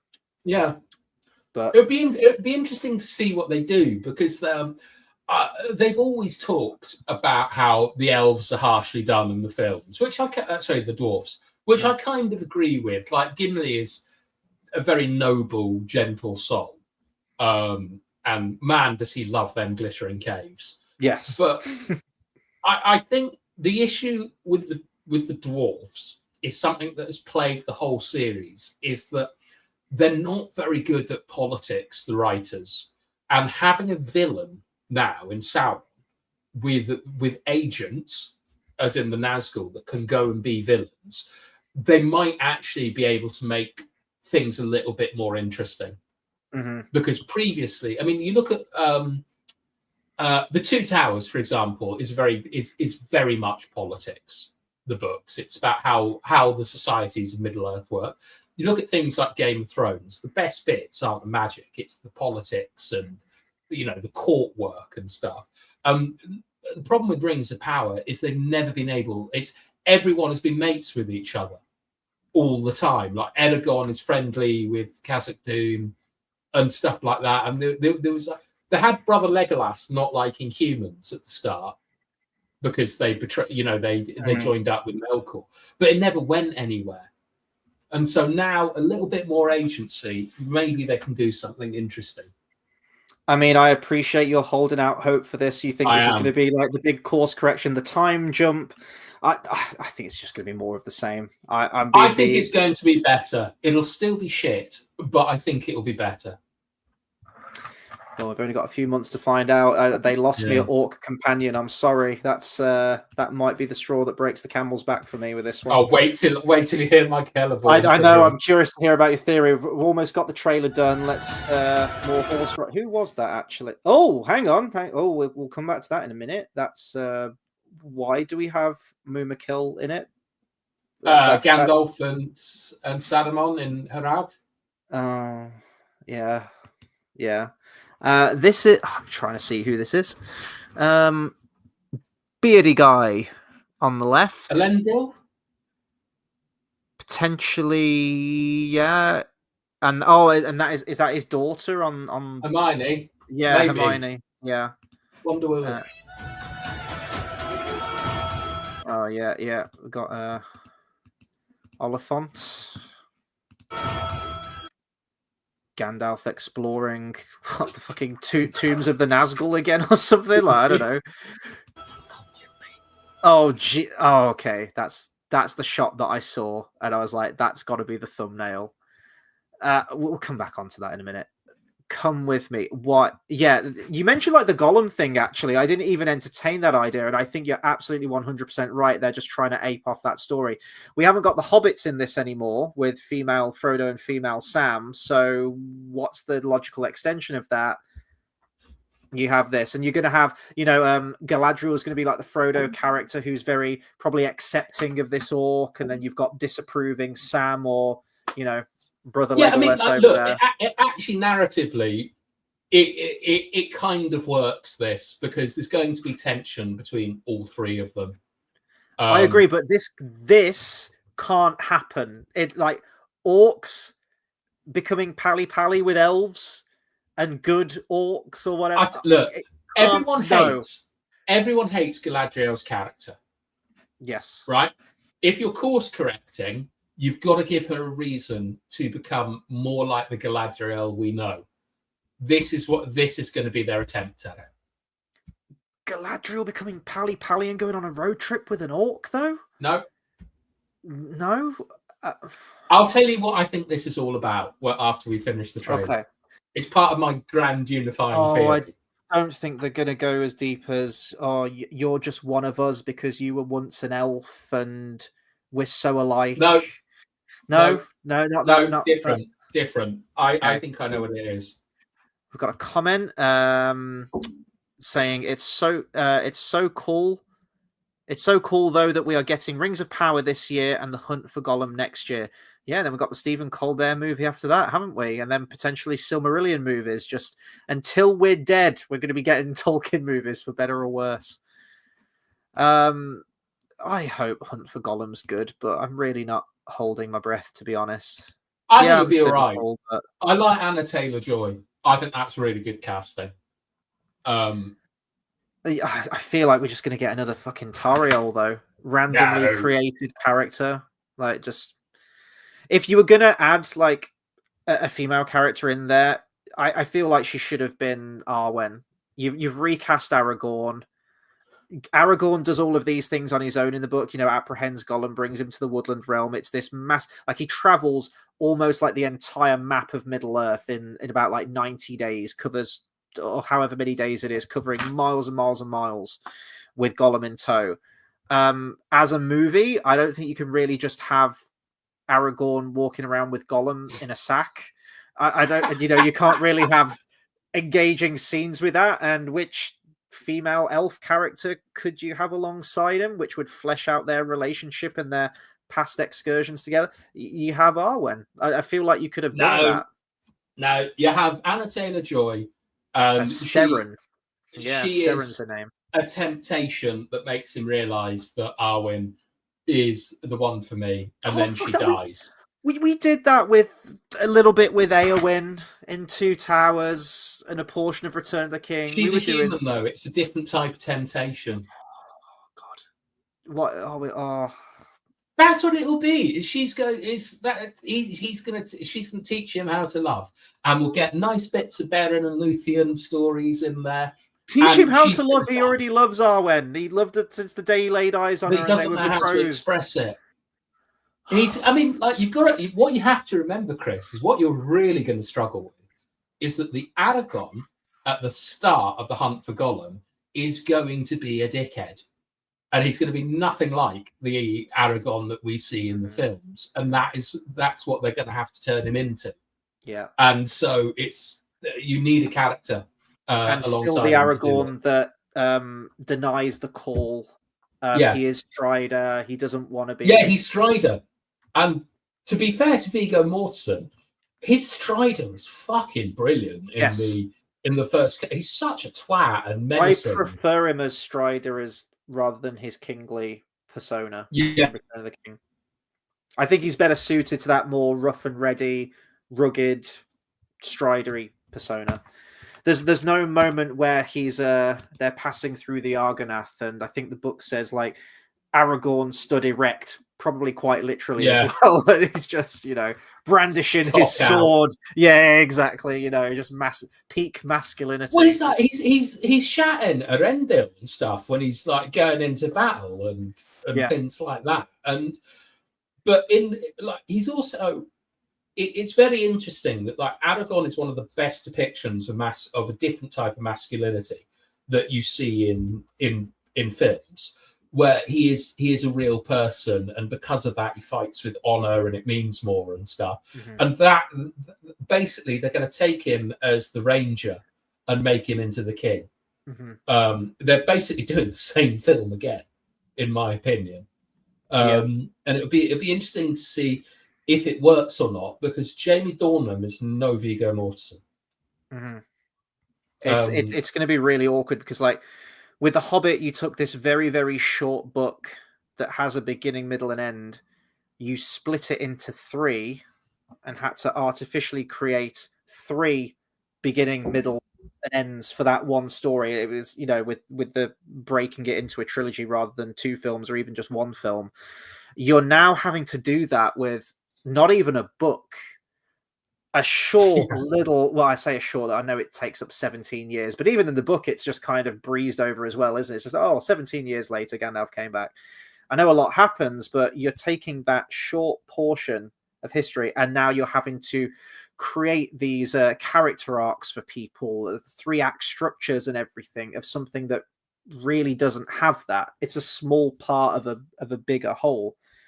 And we've had the bigger whole, we've had the trilogy, we've had the Lord of the Rings. Yeah. So I mean, like, look, if you were writing it, what you would do is you would juxtapose Smeagol with Strider, and you would have Smeagol becoming Gollum, and you'd have Strider becoming Aragorn, and then claim it's Aragorn to Elisar in the films. And it's kind of a road trip, isn't it? You would suspect at one point that Smeagol gets the opportunity to be a hero and rejects it. And stuff. But you're also going to have Legolas, and I think I'm not. He's not coming back. He's not coming back for it. I was surprised. Is Lee Pace coming back? Lee Pace is coming back, and when they said that he was going to be in it, and just knowing the story, knowing that Thranduil needs to be there, I thought, we're going to, by extension of Thranduil being there, we're going to have Legolas, and I actually thought Evangeline Lilly as well. Now she's not coming back for it. Legolas isn't coming back for it, so now we've got Seren, Anya Taylor-Joy's character, who's going to be of the Woodland realm and a female warrior elf lady. I'm like, well, just call up Evangeline Lilly and bring her back, because Toriel didn't die at the end of the Hobbit film. Doesn't she have brain cancer or something? Isn't she quite sick? She doesn't have brain. She took a fall. I think she passed out on holiday or something, but when she fell, she had a really bad fall and she smacked her head off a rock or something. And she did get brain damage from it. Not like, she's not in a vegetative state. She was at Comic-Con in Brum this weekend, just gone. I didn't go to it, but no, I didn't go. They had a few Hobbit people there. They had Sylvester McCoy. They had Richard Armitage, actually. Thorin Oakenshield himself. I think they had Ori, and they had Evangeline Lilly. It was a weird sort of motley crew of Hobbit people there, but yeah, they had some. Yeah. Well, I'm glad Legolas isn't in it, because I don't enjoy his film depiction that much, to be honest. He's good in Fellowship. And it both, just gets both stupid. Orlando and Elijah Wood have said that as long as they live, they feel like they're the only people that can play those characters. Like, I want to be playing this character and no one else. Really? I'm like, Orlando, you looked really old. Even with all of the Snapchat filters that were added onto him in post, like, you still looked a lot older than Lord of the Rings, mate. Well, you just don't think you're a very good actor, to be honest. Like, yeah. That and I don't think Elijah Wood is particularly good Frodo either. But very different from the book, isn't he? Yeah, completely different. My issue with that. Fucking Ford to Bruin bollocks. Yeah, I was actually rereading that scene the other day. Actually, come on. You watched the Bakshi film. I was actually surprised that dialogue-wise, it's almost note for note. It's exactly the same. So the Bakshi one got it right. With the ring race going like, the ring, come with us. The ring race is better in the cartoon as well. Yeah, they were really fucking creepy. Like, they're all twisted the way and they move. They hobble. Yeah. Yeah, they're not threatening. They're creepy. They're much better depiction to me. Yeah. All right, let's finish this off then. So, oh, come with me. This shot, I mean, I haven't done a reaction to the new Avengers Doomsday trailer. I have seen that trailer. And it's a film that's just still being made in post, isn't it? Like, they haven't got a fucking clue. You see entire ensembles of actors, and not one of them were in the same room as each other when they filmed it. They were all individually filmed in front of a green screen because they didn't have the plot formulated and they can just shuffle and add characters around where they want to. This looks like one of the most awkwardly comped shots I have ever seen. I saw the thumbnail for this and I thought, this just looks really fucking bad. Bad green screen. None of those actors, the way that they're lit, the way that it's composited, no one looks like they're in the same shot as each other. Where are they? That's a very good question. It could be anywhere. Could it? It looks, well, they're overlooking something. Is this like the orc has led them to the Black Gate kind of moment? If we're going, I was thinking that they've got to go from. My speculation is that Brother Legolas captures that orc and takes him to Rivendell, and then they've got to go to Mordor.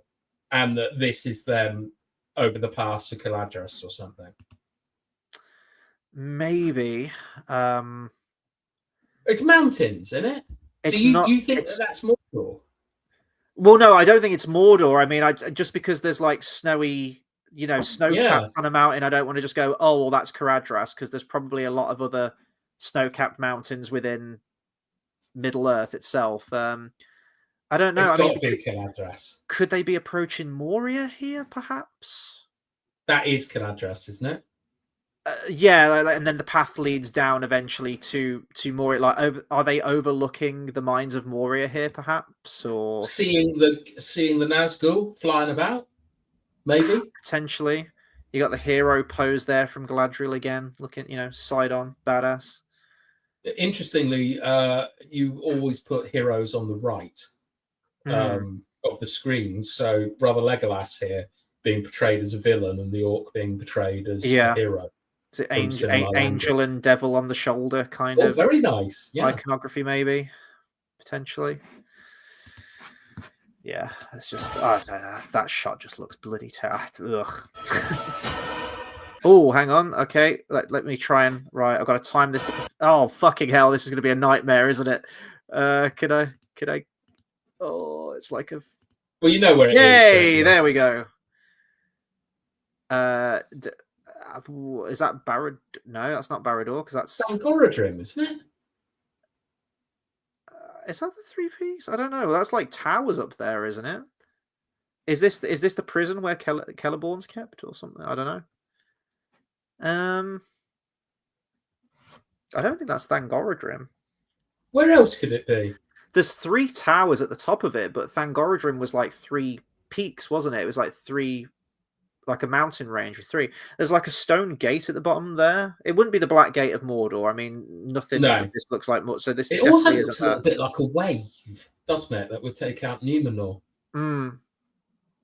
Snowy mountains. It's sort of like a orcish prison. I don't know. Yeah. The Dark Lord. We have to stop him. Yeah, okay. Our Farazon in all of his... Do you see how different... Oh, that's Gil-galad. Do you see how different his armor is to Rendale's? Our Farazon the Golden, I guess. Yeah. Has he got that... Oh, God. It's the eagle. Yeah. Legitimized him. I was going to say it looks like a very different symbol to me for a second. I was like, oh no, oh Jesus! I didn't notice Gil-galad was in this. I thought he wasn't. That's definitely him, isn't it? Yeah, that's Gil-galad. Yeah. So he's joining with. Are they joining forces to get? This is them riding out to get Sauron. Yeah. I hope that's not a spear, is it? That might be Eyegloss. I thought it was like a curved sword, but if it is a spear, it'll be Eyegloss, won't it? Well, you should have a fucking spear. Yeah, I know. The thing is with our Farazon, like, I don't really have an opinion on the actor or the character so far because I don't feel like we've had any sort of like meaty story time with our Farazan. Yeah, He could be a I great think he looks actor. all Like, right there. yeah, It's very Duke Atreides in Dune, like with the sort of salt and pepper beard and stuff. But I think it's just the helmet is fucking ridiculous. yeah. To be honest, it's how much shit can you fit on something. I But imagined him more of like an imposing physically figure.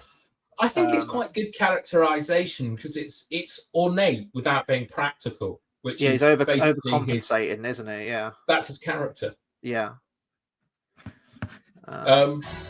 Oh, sorry. Anything else on? No, nothing else. Farazan there.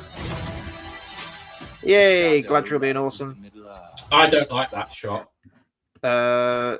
With this one, Sauron walking in with the Nazgul behind him. I think the Nazgul should be in front of him. The shadow rises. What henchmen walk in front, not the leader? Yeah, they filter in and maybe like, stand off to the side. Yeah. Then Darth Vader's introduction in A New Hope. The stormtroopers come in first, stand at the side, boom. Yeah. But yeah, I like Sauron's actor, but he is not Sauron, is he? Honestly, the Anatar stuff fucking killed me. That you had Halbrand in series 1, who's meant to be like the pretty boy, heartthrob. Oh, I can change him. That was in that like really cringy influencer screening thing, wasn't it? Like, Sauron, I can change him. But they ran with that shit through like all of season 1. I hated it. But then fans. Yeah, that was it. Yeah. And then the questioned one afterwards, it was like, did you watch Rings of Power? They were like, nah. It's just like afterwards or something, like, I stopped watching it. But then, with Anatar, he's meant to be in disguise. Like, Sauron's a shapeshifter. He's the master of disguise. And you literally just take Halbrand again, stick him in a blonde wig. And it's like a Scooby-Doo cartoon. It's just like... Yeah, but you don't get an actor and then hide them. Like, it's the recast. I thought this would... Mandalorian.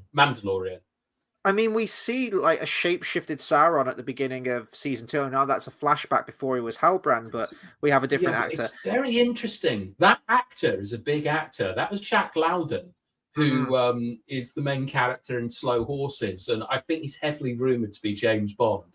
I don't know what they were doing, but he's too up and coming an actor for them to cast and not do anything with. Like, I don't understand what the thinking was there. I think that maybe he was actually going to be Anatar. And then there was the guy who actually ended up being Rufio in season 2. That was so funny. And everyone was like, "Oh, he's Sauron for season 2." I was like, "Oh, okay." Woketar. I was like, "Okay, they're going with a shape-shifting angle." Like, okay. And then they gave him Down syndrome, and he ate his own shit or something. Imagine if they did originally offer him the job of Sauron, and then just came in like, with the script like... He must have been gutted, that actor.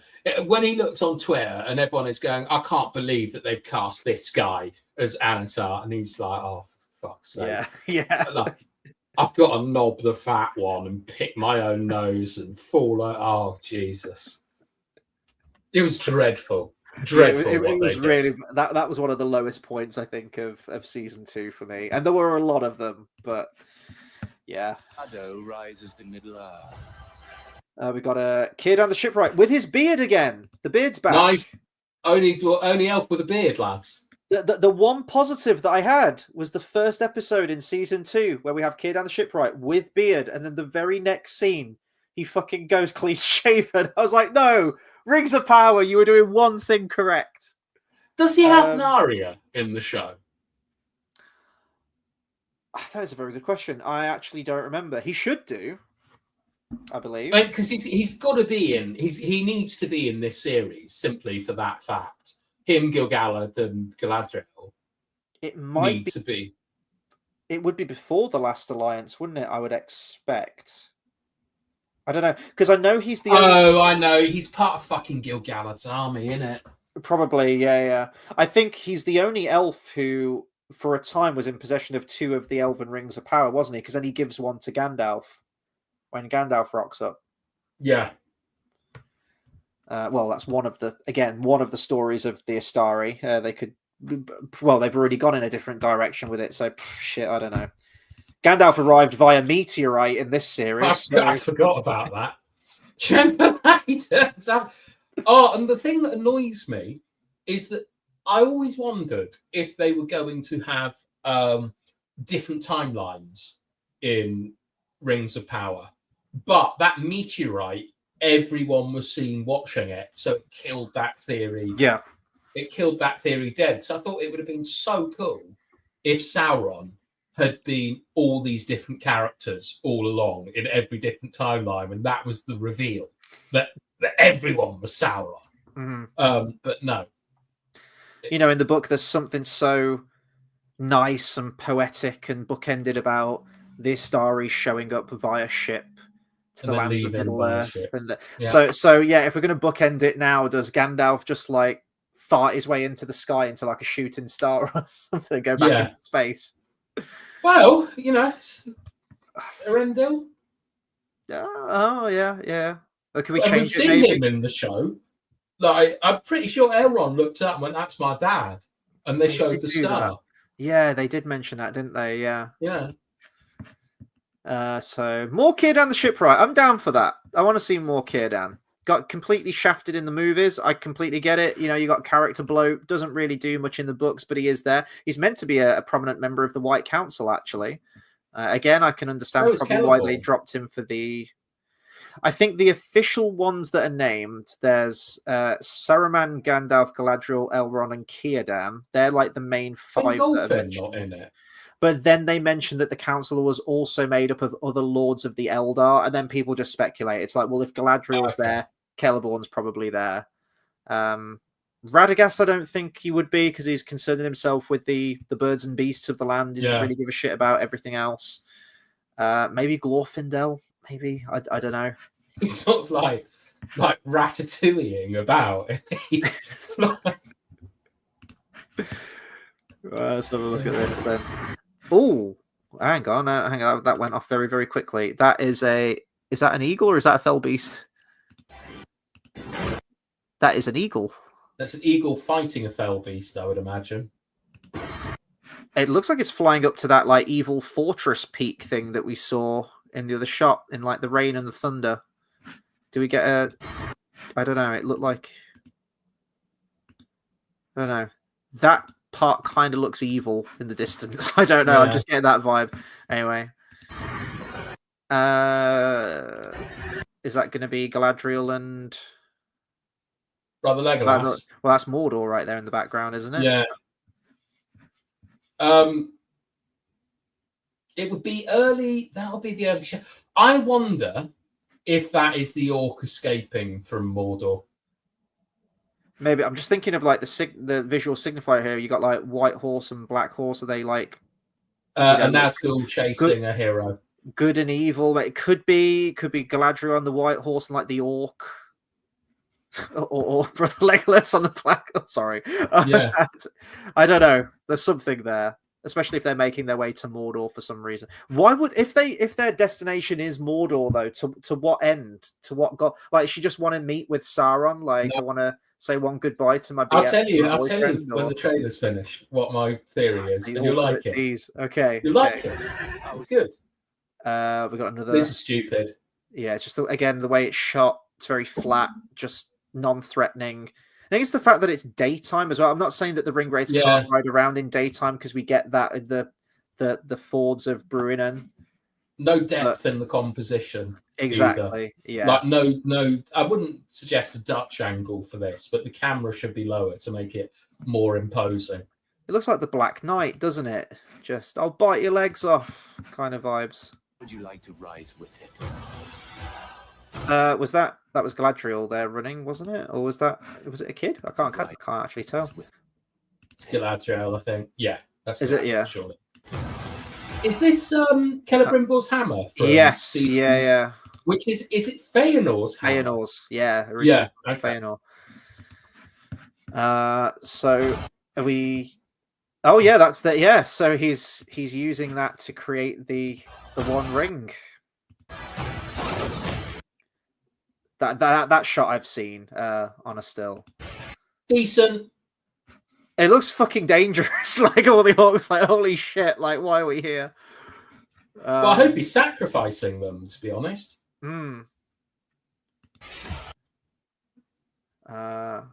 He looks a little bit goofy in that. It's that the issue is it's him. He needs his helmet on for this. Like he needs to be the Dark Lord here. Like not you got to go full send and have him in all his gear. This scene in the Bakshi one is done all through silhouette, like shadow puppet kind of thing at the beginning. I actually really like that prologue in that film. I thought it was really effectively done visually. Peter Jackson has him in full regalia. Originally, like in the shot in the existing film, it took me years to notice this, but he's got the dagger in his hand because the original concept was that he was going to stab his hand. Well, I don't know what the fascination is with that, because I mean, we see the Dunlending guy do that, but it's in loads of stuff where they pledge like a blood oath. It's always in like that really awkward. That would be a bastard to heal, wouldn't it? If you cut like the center. I suspect it's got something to do with the crucifixion. The stigmata.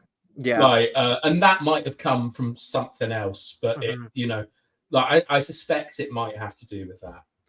And the original storyboarded scene was Sauron stabbing his hand and the blood that forms fashioned into the ring. So the ring was of his literal blood. Yeah. There was a cut line of Gandalf at the Council of Elrond where he says, like, the ring itself is mingled with Sauron's blood. It's a part of him. And, they eventually discarded that, but the remnants of it... I've got such a cool theory about how they could have made sexy Sauron a lot better based on the ring. Make him even sexier. What could they have done? Exactly. The idea being that we know that after the Battle of something or other, I don't know the battle names, Sauron actually surrenders himself. He does. But that's after the War of Wrath. Yeah. His pride stops him going. I've always really liked the idea that the forming of the ring is about him trying to rid himself of Morgoth's corruption. Ooh. And but it kind of overpowers him. And the idea is that he thinks everyone has been corrupted by Morgoth and that they need him to lead them.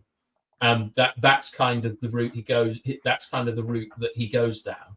But like the idea of the ring is it's trying to get Morgoth out of him. There is this kind of interplay between him wanting to be Myron and eventually becoming Sauron.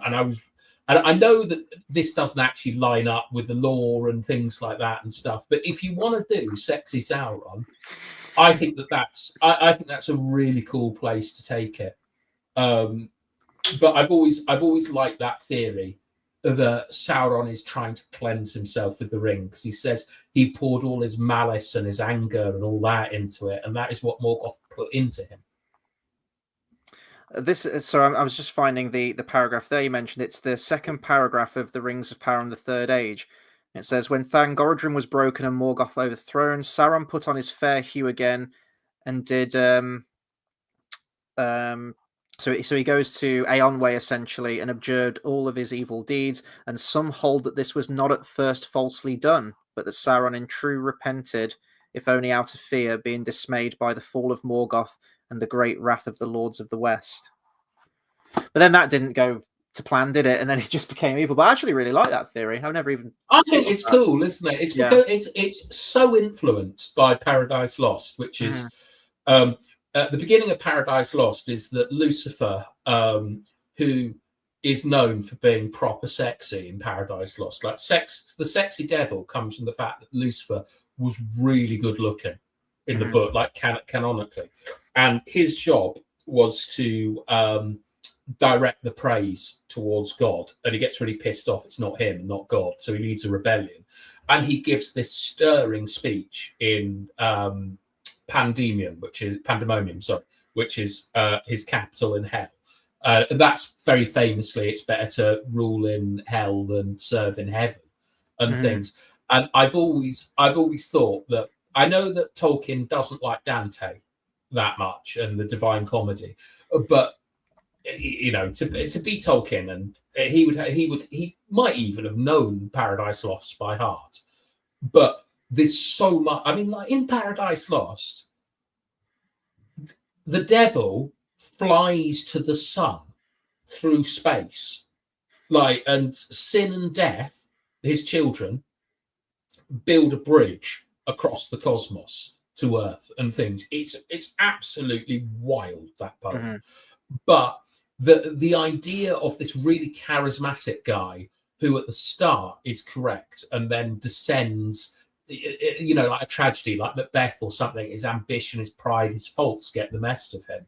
I've always thought that if you want to do the story of Sauron, the idea that he's trying to do good for other people and that corrupts him is a really interesting one. And that was my great hope for the Rings of Power, is that if you want to do sexy Sauron, don't make him a villain, make him the hero. Mm-hmm. I mean, a bit like Thanos.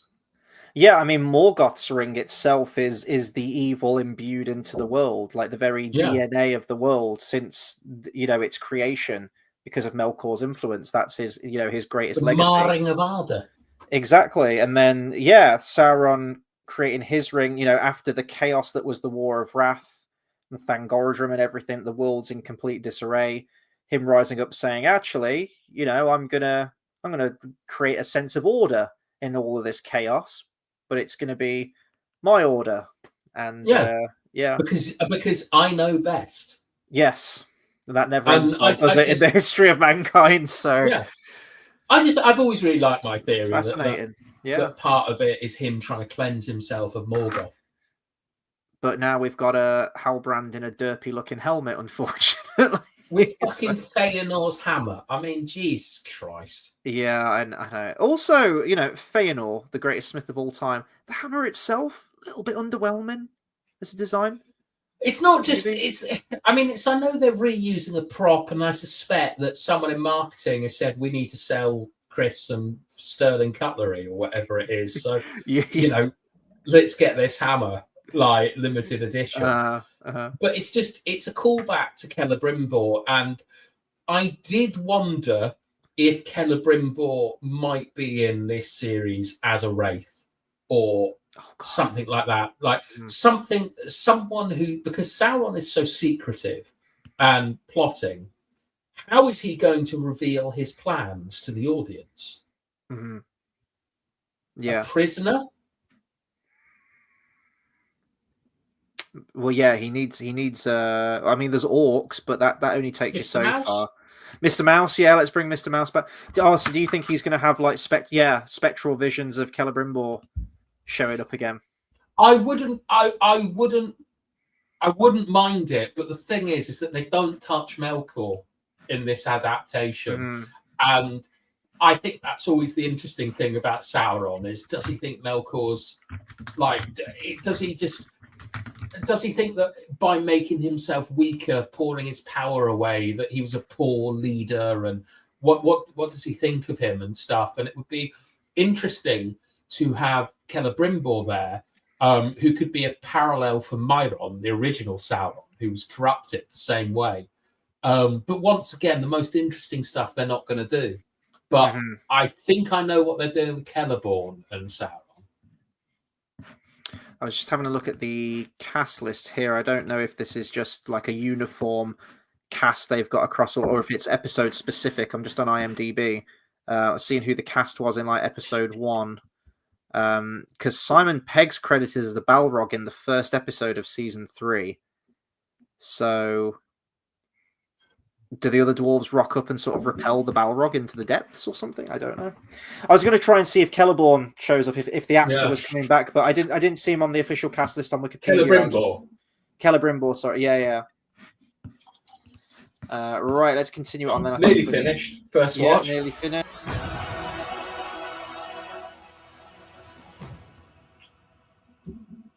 Why does he need to hold it with the tongs? Shut up, because it's meant to look cool. Okay, there we go. Right, let's cancel that off. Right, you have so I guess we've kind of done our frame by frame talk already. But you do. I'm curious to know this theory. Now, this is a theory tying in with not just the orc, but Celeborn as well, to my understanding. Or is this two separate theories you've got? No, they tie in. All in one. Okay, you have the floor. All right. Let's do this deductively. rather than inductively. At some point, Gil-galad, Galadriel, and Círdan understand about the One Ring, the ruling ring. Mm-hmm. My speculation is that what we are seeing with Celeborn is flashbacks, like the wedding and stuff. And the scenes that we see between Celeborn and Galadriel are actually Galadriel and Sauron. And Sauron is using the One Ring and Galadriel's ring to try and manipulate and control her. And the plot of the Orc is that Galadriel is trying to find Celeborn. The Orc knows where he is, but the Orc also is the only person that understands that throwing the ring, because this is them misinterpreting the text, is the only one that understands the ring can be undone by Oladril, by Mount Doom. And so Sauron has sent the Nazgul out to get them. And that is my theory, is that everything we see of Celeborn is actually Sauron. Oh, even in the jail cell where she goes to him. That's... Yeah. And we will see him for real right at the end, and that Orc has to die for him to live. I think you're absolutely right about the flashback stuff, and I quite like that idea that the Orc knows where Celeborn's being held. I don't know how I feel about, just because.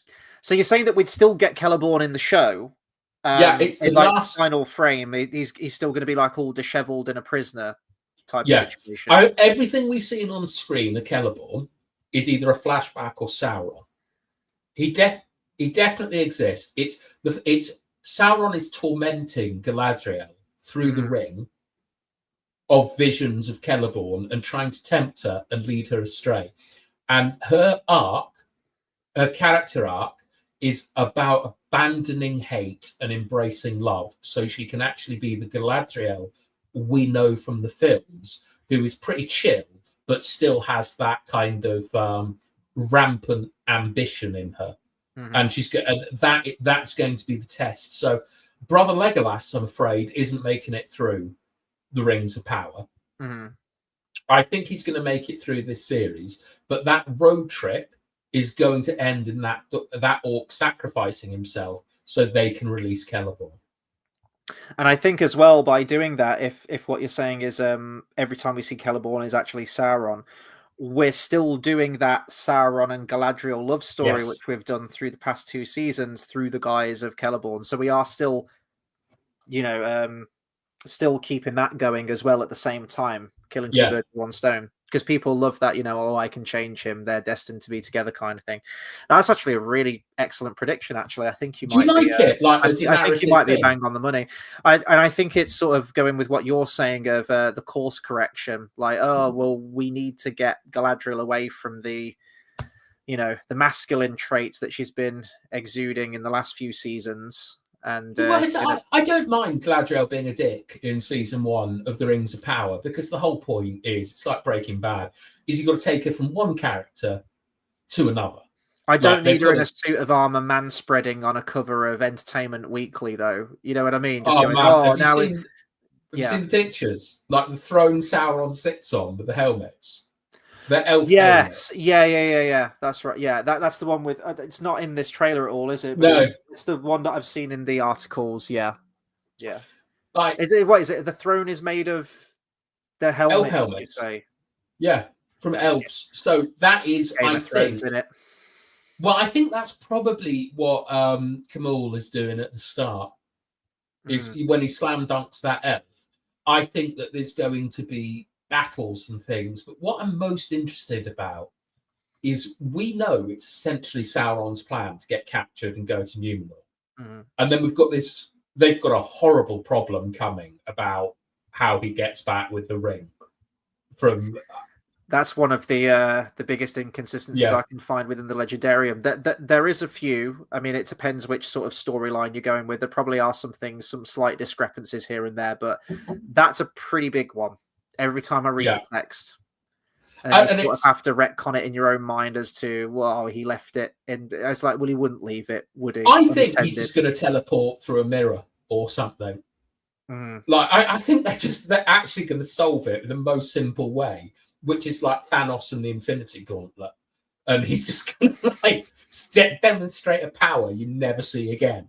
Well, in the book, it mentioned, you're talking about after the wave crashes down and he gets back to.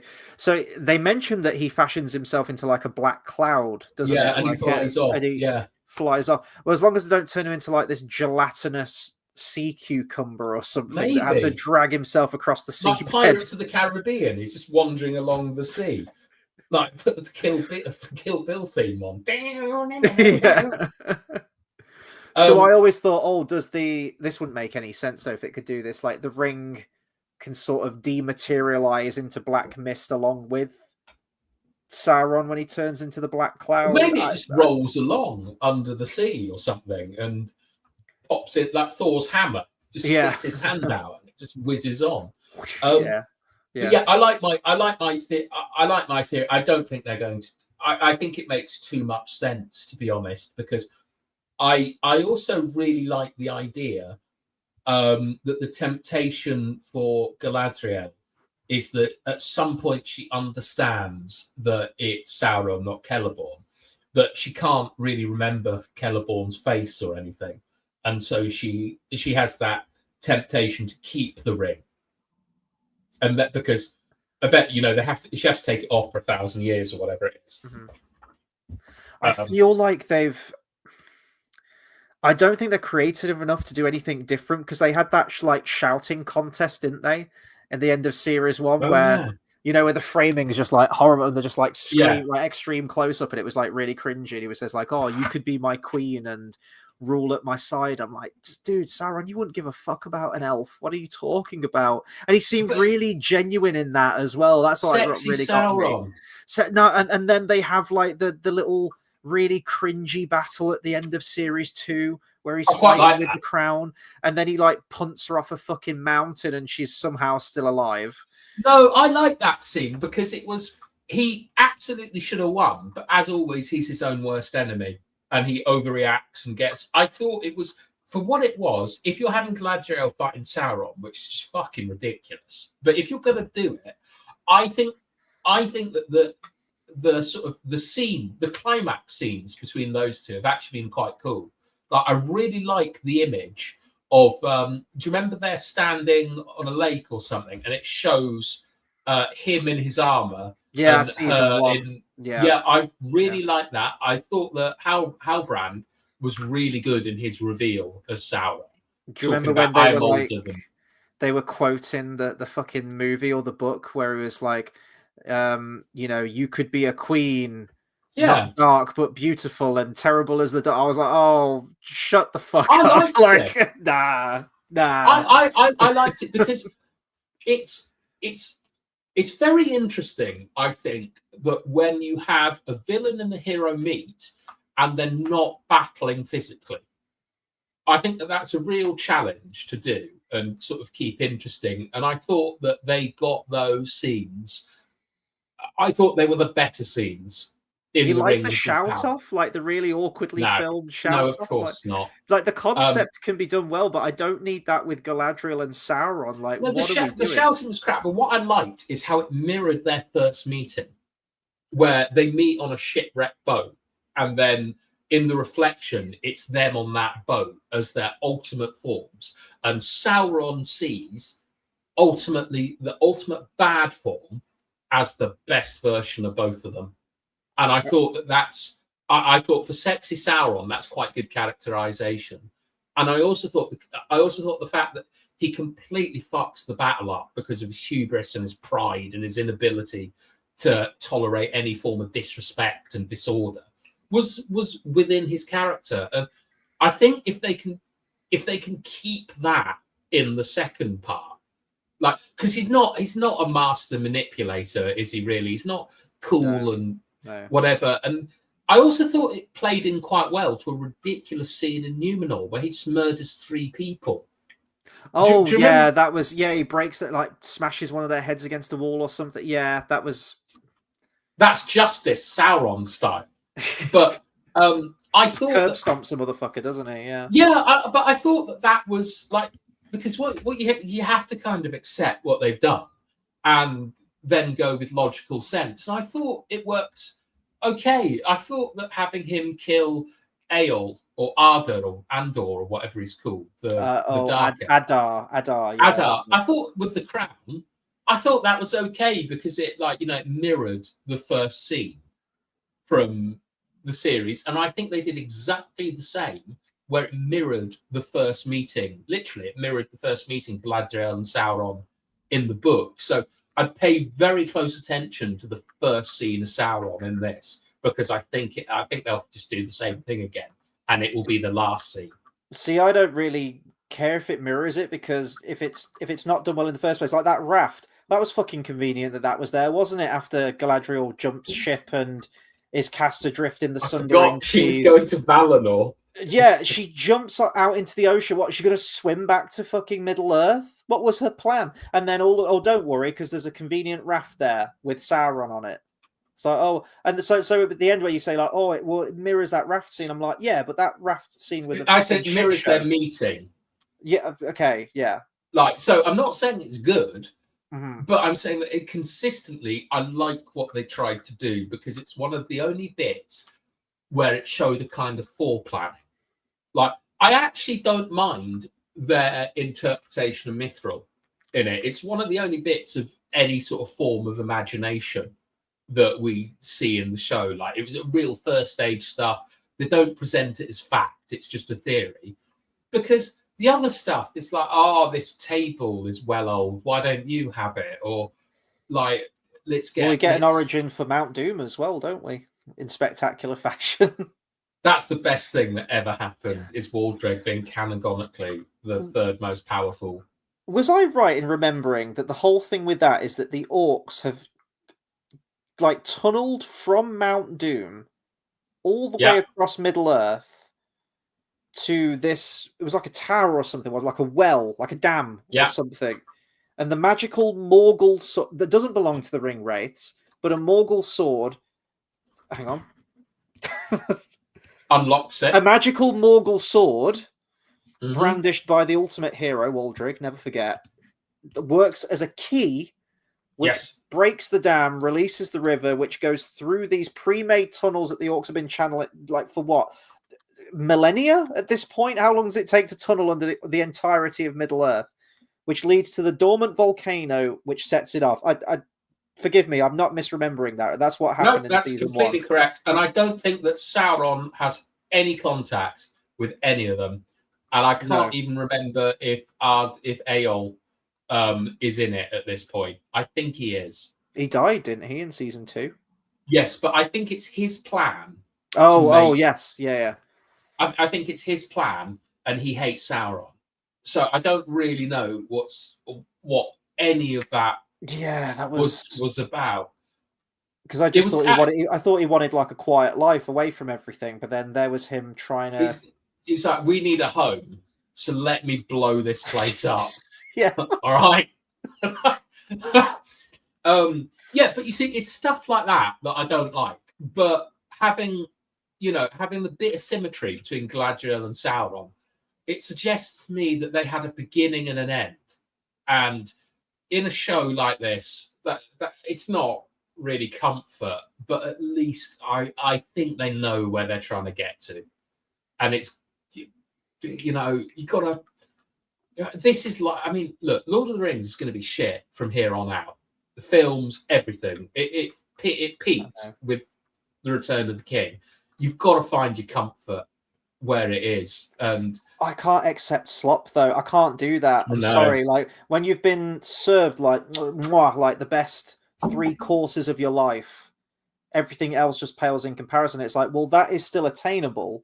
We could still make something like that. Why are we not making shit like that anymore? Well, this is why I think you've got to enjoy these moments before the series comes out. It's going to go the same way, man, as Star Wars, bringing it full circle to what we talked about at the beginning of apathy. No, it won't. No? Do you know why it won't? Because as Star Wars fans, you don't have the definitive text, and we do. So with Star Wars, whatever you see on telly is canon or whatever. And for us, we've got the Silmarillion. One day, someone's going to open a drawer in Northampton or something, and they're going to find like they found a new letter the other day. I was just about to say, yeah, with the Ents keeping guard of the Shire. Yeah, that was cool. Yeah, I mean it's very obvious that it was Ents, but it's things like that. Like we've got this whole 5,000 years of history or whatever it is, and so if you don't like the Rings of Power, go and read the book. No problem. Like, not an issue. But for Star Wars, what is on the screen is what you get. I guess you got like the... see, no, I would go with like what George Lucas made as like the original creator of it. It's like the Dune books as well. Yeah. You know, his son kind of took over midway through. I've never read those books. I know some people quite like the ending. I quite like them. More unanimous of what I've seen is that the writing style, and it definitely gets a lot more dumbed down towards the end, that the stuff that his son wrote. I've even seen some people compare it to the equivalent of what the sequel trilogy did to Star Wars. I haven't read them. So, no, I wouldn't go that far. I understand the complaints they have because Dune is just mental, a lot of it. And it also is weirdly horny a lot of the time. But with like things like Chapter House of Dune and stuff, which I finished at God Emperor because it was getting too much for me. But I know what the ending is and things, and it actually like makes quite a lot of sense and things. So I think that the conclusion to it is okay, whereas the conclusion to like Rey is a Palpatine and stuff like this, that is just slop. Yeah. Like, yeah. So what I want with the Rings of Power, and like, look, I'm quite hopeful, and I've said, you know, course correction stuff. I make no bones about it. I know this is going to be bullshit. I know that like it's not going to be very good, but there could just be a few moments, a bit like The Hobbit, where you're like, this is actually really, really cool. And I think that what they could do with the revelation that Sauron has made the One Ring. And I think that is going to be the start, by the way. Everything in the trailers, I think, is going to be in the first 2 or 3 episodes. So I think that the revelation, like, I love the idea that Gil-galad and Círdan take the ring off, but Galadriel doesn't. And you have this whole sort of like, oh, Celeborn, where are you? And things like that. And it's actually Sauron. I think that's really interesting. And I think she's becoming more dependent on the ring, and it's corrupting her in some way. And then get this, you can actually mirror that with the Nazgul, who they're being pulled into the Wraith world, aren't they? And it could be a similar sort of process. But Galadriel resists it through the help of Mr. Orc, but the Nazgul don't. And even though this is a little, you know, you kind of breaking a lot of the canon rules and stuff, but at least thematically and dramatically, it's interesting. See, I'm going to kind of tack an extra prediction on at the end, which the reason that I'm kind of dubious about this is that, as I mentioned, that I think this is too similar to the ending of season 1. I think if they have that confrontation with the rings, the sort of like the meeting of minds between Sauron and Galadriel, are they going to have nuclear Galadriel in this, like the Hobbit movie? Like, you have no power. You don't think they're going to do that? No, because she's going to have to learn. She's going to have to learn that diplomacy, love, all those kind of things are how you win the war. Like, and so, but she's been a warrior up until now. Basically, go out, fight. Who cares about the people? We need to keep going. Hatred. She's got a. If they're doing an Éowyn story with her then. Yeah, well, I think what they ideally would really want is to get her brother back, and because I think Sauron taunts her with him in the end of season 1. I think so, yeah. I think it would be quite good if Celeborn turns into her brother and she lets her brother go and she lets go of her anger and her hate. And Sauron obviously can't get rid of any of those things. And so the end of season 3 is Galadriel and Celeborn back together, and Galadriel ready to kind of prepare for the resistance that they need, and she's going to take no part in the battle. And Gil-galad is going to be the one who is much more like Galadriel, and that's why he gets blown up. And that would be that. I think that would be quite interesting. Like, you know, the sort of the development of her character and all these elements coming together. Do I think it will happen? Absolutely not. But what I do know about the Rings of Power is they love to do shit twists. So I can see the Celeborn being Sauron. Yeah. I was going to say, like, if you've called the twist already and they build it, that's going to be the better thing, is when we get to like episode 8 of season 3 and there's this big dramatic reveal of, like, you know, a Celeborn dematerializes into Sauron and everyone at home is like, oh, and you were like, yeah, I called it months ago. That's going to be amazing, that moment.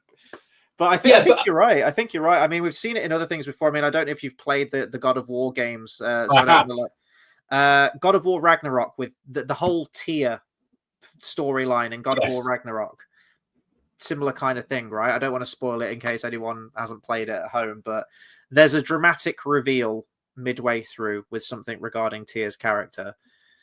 And I can imagine it being something similar to this. Well, yeah, but they've got to do stuff. You can't just have people walking about. And that is all we see. Like, Elrond, I mean, we don't know what he's doing in it, but we can assume that they're going to build up the battle. We can assume that Al-Farazon is going to travel from Numenor. We don't see Isildur, like in the trailer. No. We see a lot of Galadriel driving about on a horse.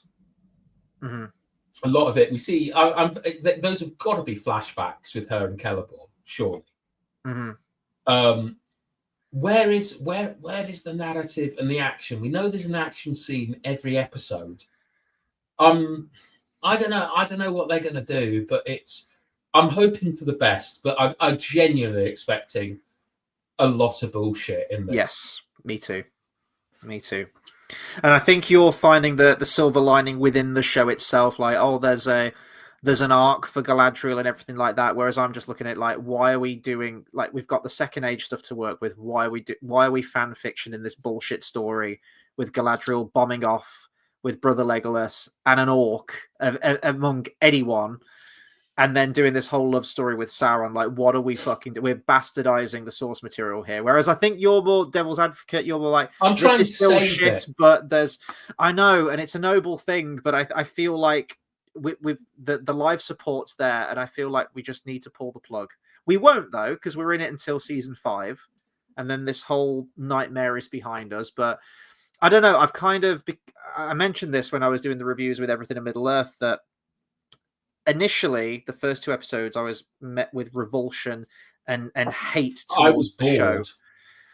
That too, but I was more angry. I was like, every time it came up in the beginning credits based on the works of J.R.R. Tolkien, I was like, take that off the fucking screen right now, because no, it isn't. You're fan fiction in all of this shit. So there was that initially, but then it got funny based on how incompetent it was. And every week I was kind of weirdly excited tuning in, saying, like, how are they going to fuck it up this week? What absurd things are we going to do this week? By the time we got to Mount Doom being created by Waldring, I was like, you know, the gloves are off now. We can do anything. And season 2 was hilarious with Celebrimbor and Mr. Mouse and everything, and Mama Clump of the Store clan in Rune. I had a really good time with it. The show was shit, but every episode was kind of like a joy to watch and talk about. I like Celebrimbor. Yeah. I thought that because genuinely he's one of the most interesting characters in the Legendarium to me. He, this obsession he has with Feanor, and how that kind of it blinds him to what is going on and stuff. And he was just such a poor. It was just a really bad version in the show. I mean, I really like the actor, though. I think he did all right with what he had. He ain't Celebrimbor, though. Yeah, of course not. But it's not Way too fucking old. Galadriel. Yeah. I mean, the worst offender for me by a country mile is Isildur. Like, I mean, Jesus Christ, what are they doing? I mean, the nearest is probably Al-Farazon. He's, He's I all like right. Elendil. I think Elendil's pretty cool. He's all right. Don't so like the far. elf friend stuff. Mm, It's just a bit too. We need this for a bit of plot, elf yeah. friend, and but it's like these guys have got a Isildur, Arendelle, and Alfarazon have got massive roles to play. Mm. Massive. Like I think Gil-galad as well. Yeah, we need to. But I mean, that's a hell of a course correction. I mean, we're 3 seasons deep into this. I guess predictions for the next two. I think you're right. I think it's going to end where Ar-Pharazôn comes a knocking on the doors of Mordor and apprehends him. Season 4 is going to be the Akalabeth. Basically, it's going to be the fall of Numenor, and then season 5 is going to be all guns blazing at the Last Alliance. I think that's probably how it's going to shake down. all right, for a prediction, I think that the prologue will. Okay, so they're going to have to do a catch up, but I actually think that they're going to do that after the prologue, which is the making of the ring. I think the first real scene is going to be Sauron on his throne being crowned, and the last scene is Sauron dragged off his throne Okay. Yeah. and put into chains with a smile. That's also kind of mirroring the opening of season 2, where he's Julius Caesared, and now it's his rise to power again. Yeah, I think because he has to be in chains, and Alfarazon, like takes him like a Roman emperor through the Arc de Triomphe in Numenor.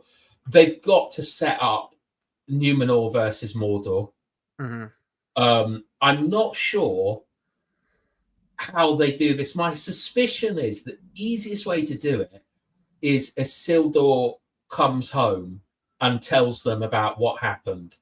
And he uses the fact that Miriel got blinded as an excuse to go to war. But as I say, my big fear for the show is Alfarazon is Trump, and there's going to be a lot of Israel-Palestine stuff, which has just taken over too much for my life. Yeah. That's my fear, that there's going to be real. It's going to be the orcs' perspective. I think it is leading to that. I think that series 1 and series 2, that's been at the forefront, isn't it? The misunderstood orcs. We just want a home for ourselves. We don't want the wars anymore. Yet we'll also sack a Region at the same time. It's like, I'd absolutely love it if they had a bit of balls and like orc murders Senor Legolas at the end. Like when you think he's good, he just cuts his throat. Yeah. And it's something I think that would be absolutely wicked for them to do, but they're not going to do that. I'm trying to be positive. I'm trying to find strands and threads that could make it just not Tolkienian, but enough of the simulacra or enough verisimilitude for it to be acceptable. I think we're long past verisimilitude when it comes to the Rings of Power. I'm sorry. I think we're too far gone. I am going to be watching it saying like, oh, in 2 more seasons' time, could I take that shot of Sauron in Mount Doom creating the ring, and maybe just have like the audio book of the chapter from the Silmarillion playing over the top, or Galadriel's voice, and sort of tie it into the prologue, or I don't know. I'm hoping, however scant the footage is going to be left, if you're leaving with like canonical stuff, there might be something there, maybe enough to turn it into like a 10-minute short or something like that. But yeah, Two worlds get 10 minutes. Yeah, I know. It's like the War of the Rohirrim. If you're trying to do like a canonical version of that to the book, you probably got like a 5-minute movie, if that, like clip show. It is sad, like just the wasted potential. Carl mentioned that earlier with comparing it to Kenobi as well. It is sad, but I'm just sort of past it now. Do you think they'll ever get another go? A Lord of the Rings TV show? I'm not going to rule it out. I actually think I don't want to jinx this because they're probably going to do it and fuck it up again. I think The Hobbit would be fantastic as a TV show, because the book is fundamentally episodic. Yeah. And you could combine some like the first episode, you'd have all of your exposition in Bag End with the dwarves and going out on your quest, and probably end it at the troll. So you combine like the first two chapters of the book together. I could see something being done with that. I think that could be pretty cool. But would it be done well? Almost certainly not. So, yeah. Yeah, I think games are where it's going to be, to be honest. I think that computer games where, people can sort of be given a sandbox, tell their own stories is really where it's going to be in the future. I do think we are leading to Silmarillion movies, though. I think, we've got Hunt for Gollum, we've got Stephen Colbert's. We've talked about a Scouring of the Shire movie. I think we're a little bit past that now. I don't see them doing that. We've also got no Christopher Lee. If they are going to keep constantly tying it back into the trilogy's aesthetic and the lore of those films rather than doing a separate thing. So after they've bombed off and they've done those side movies, I mean, what other material is there really from the main story, from the book, that you could do a separate film on? We're doing a separate film on Hunt for Gollum. We're doing a separate film on a sequel to Return of the King, but also adapting those chapters that were removed from Fellowship. There's not a lot other than the Scouring of the Shire. I pretty much can't think of anything else. Remake remains untouched. I say that we won't get that, but Warners are doing it with Harry Potter with a TV show. So there'll be a remake within a decade. Oh yeah. I really wouldn't surprise me if they're planning for it now. And they'd probably use I forgot the name of the actor. Yeah, as Aragorn. Yeah, I think if it's a success. If it's a failure, they reboot, and it's billed as Lord of the Rings for the modern age, and everyone's different colours and things like that, and it's more political. Yeah. And I think if it works, we love Jamie Dornan as Aragorn. That it's brought in $1.5 billion over the two movies. We've got to do something with him. What do we do? It's, Fellowship of the Ring centered on Aragorn instead of Frodo. Peter Jackson coming back though to do a Silmarillion trilogy, perhaps, or at least producing it. That'd be big. That'd be massive, I think. Would it? I mean, I don't know if he's really a name anymore. I think that The Hobbit has really damaged his credibility with Lord of the Rings. It kind of feels now that it's a bit like Star Wars. There's two exceptional films, and then the rest are not amazing. There's two okay ones, and then there's a load of shit. And I think that that's probably how modern people see Lord of the Rings. And they're gonna remake it. That's the only place it goes. Is that if you think about the money it's going to cost to do the Silmarillion, and you think about the absolute guaranteed box office that the Fellowship of the Ring makes, it's an easy decision. It's Fellowship of the Ring with Jamie Dornan. I think Star Wars is going to go the same way as well. If you look at that, Mandalorian and Grogu did not do well. Did it not? Is it shit that? I haven't even watched it. I've heard that it's sort of a collection of a couple of episode arcs of a discarded season 4 or plans they had for a season 4. They've just cobbled together. There's no sort of overarching big beginning, middle, and narrative. It's like, oh, well, this would have been like a 2-episode arc or something. And then that adventure finishes. And then we start a completely different one. And it's really disjointed. And then we've got Star Wars. A New Hope? Well, I was going to say, so I think next year we've got Star Wars Starfighter with Ryan Gosling, which is meant to be a separate adventure. There are rumors that it's about, similar to Mandalorian and Grogu, someone taking a Force-sensitive child to a Jedi to be trained up.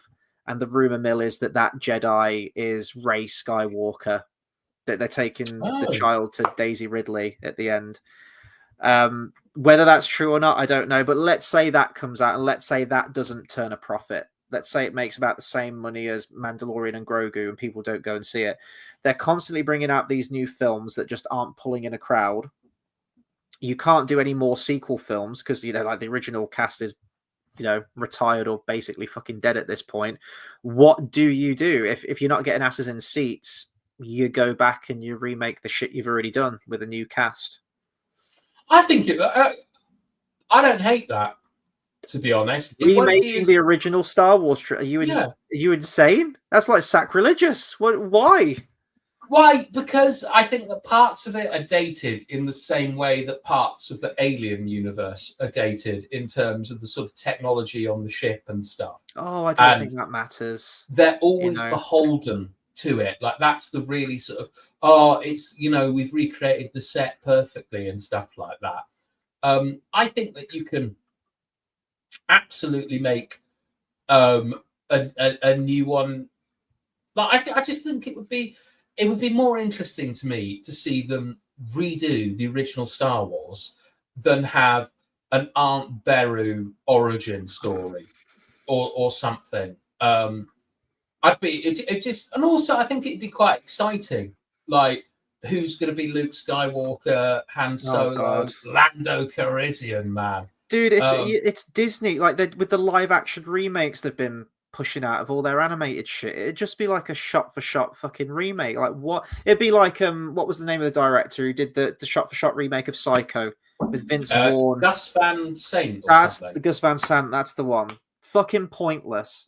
But he made a point of that, didn't he? He was like, "Oh, I made it as an experiment so that no one should ever remake Psycho or something."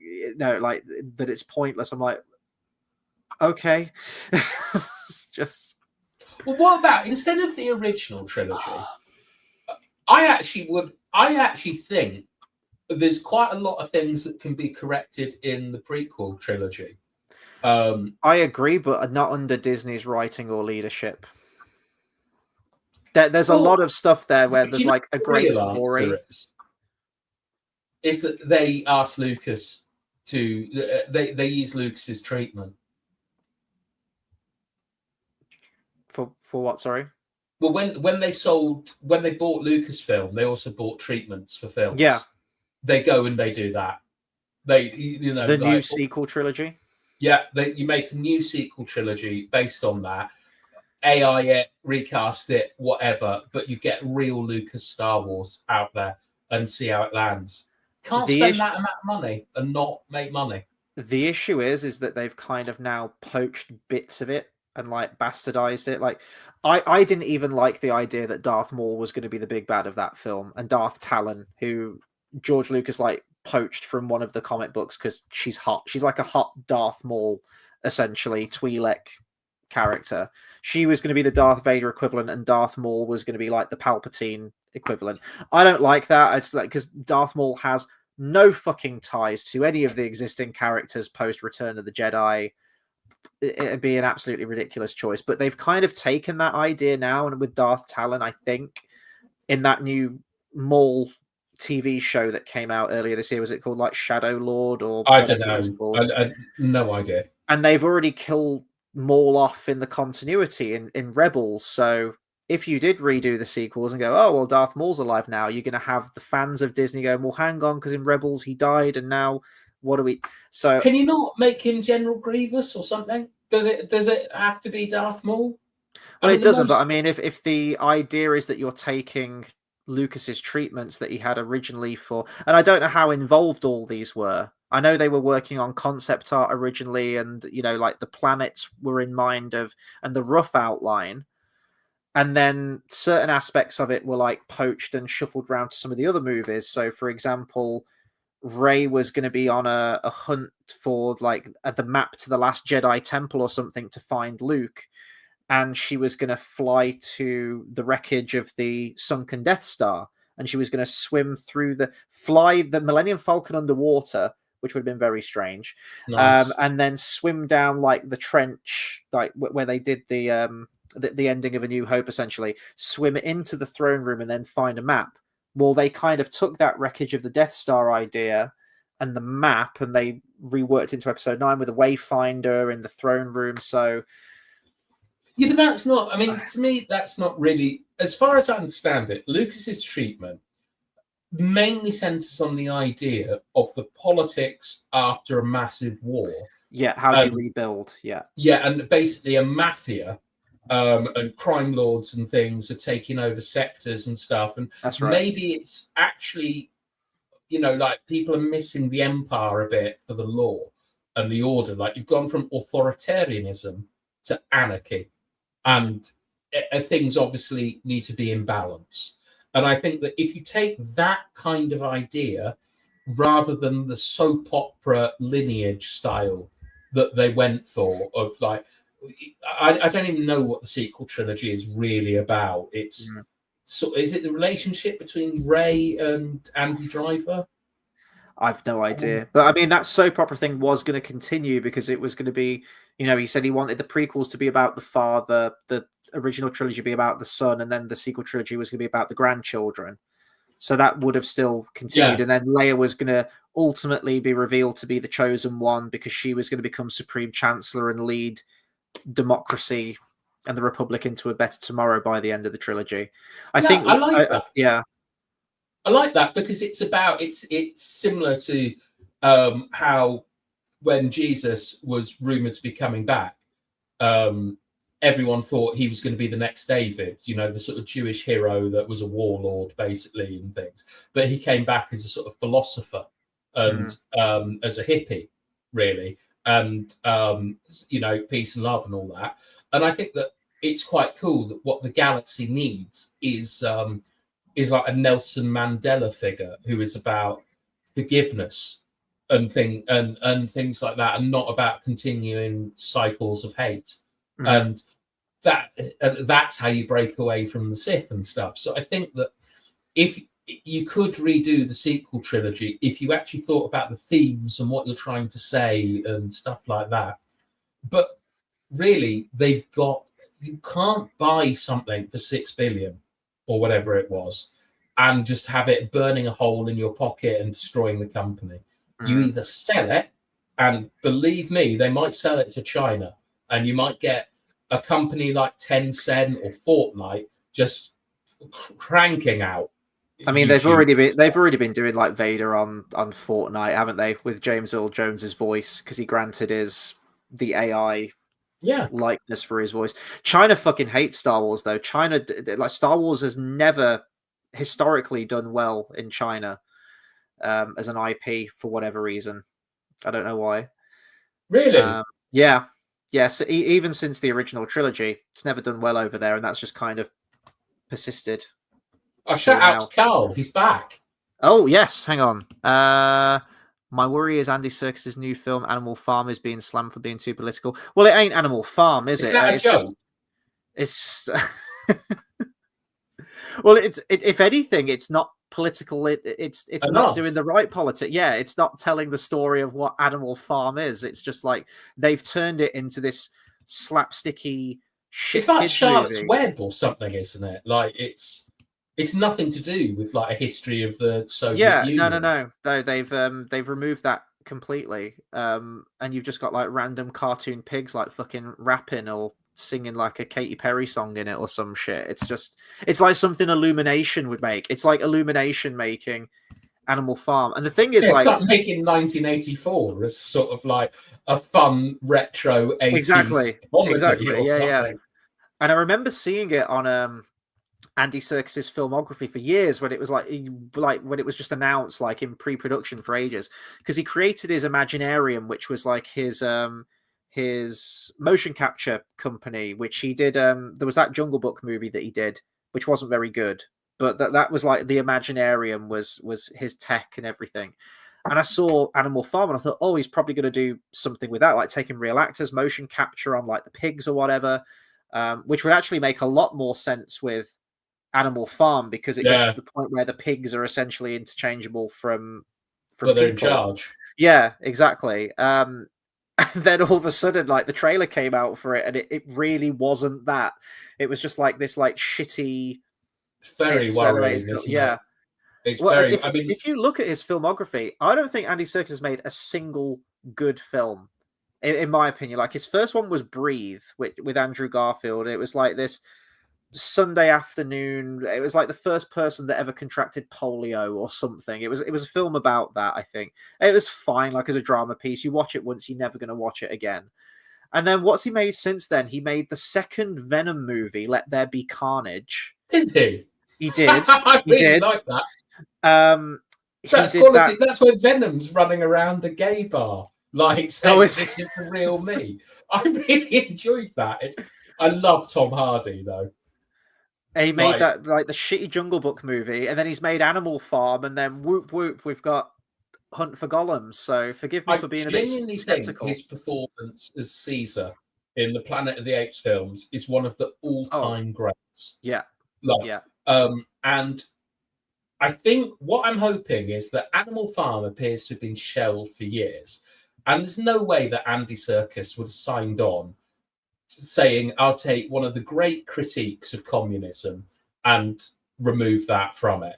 That's what I'm saying. I think it's become compromised by the studio along the way. Right. Something's happened. What I'm hoping is that experience has led him, for his comments on Lord of the Rings, quite promising. Yes, where he says, I will agree. For the main casting, we're sticking essentially with the phenotype established. For minor roles, we can put anyone in, but I don't want it to just be political box ticking. Yeah, and I think that times are kind of changing in terms of the fact that like I obviously know quite a lot of Black people, and one thing that like I speak about my friend Tyrone a lot is that I think it's the most patronizing thing in the world to take someone like Cleopatra and say they're Black and this is yours now, as opposed to all the great stories that are part of tokenism, isn't it, essentially? And I think that people are actually, I don't think people are, I think real people, not the online people, not the Twitter people, I think they're all fairly competent and intelligent and stuff like that, and they don't really care what colour someone is, unless you can't have Shaft as an Eskimo because being Black is part of his character. But no one really cares if James Bond is Black or whatever. He has to be British and he has to be a man. That's his character. And you don't need to sort of throw out these meaningless gestures when there's real inequality in the world that needs to be addressed. And so I think that people aren't that bothered about this as compared to 10 years ago, where it was for some reason quite important. Mm-hmm. And I hope that this is the start of it. You could see it creeping in with The Hobbit a little bit, but it was those minor roles. Like in Lake Town, you look around, it's a lot. Compare it to Rohan, for example, from Lord of the Rings, or even Gondor or something like that. When you get to The Hobbit and Lake Town, you can see there's Asian people there, there's some Black people in the background. Again, not sort of like key, like main character roles, but you could start to see it creeping in a little bit there. Rings of Power, we go mad with it. But I don't think even Andy Serkis needed to justify his comments really. But even though those comments are out there, that was promising for the, I'm going to use that word again, the verisimilitude of the world of Middle Earth and the text. So the film could still be absolute dog shit, and I'm not holding my breath for it, but that did feel like a step in the right direction. I think the teaser, you can't even call it a teaser trailer, production diary, whatever you want to call that video, where you're seeing the location and you're seeing the shooting, that to me was also like, we're gonna be back on location.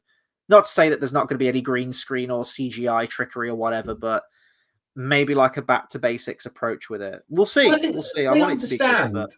Andy Serkis owes his career to yes, Lord of the Rings. Absolutely, yeah. However, Lord of the Rings owes a hell of a lot to Andy Serkis as well, because that is crazy what they tried to do.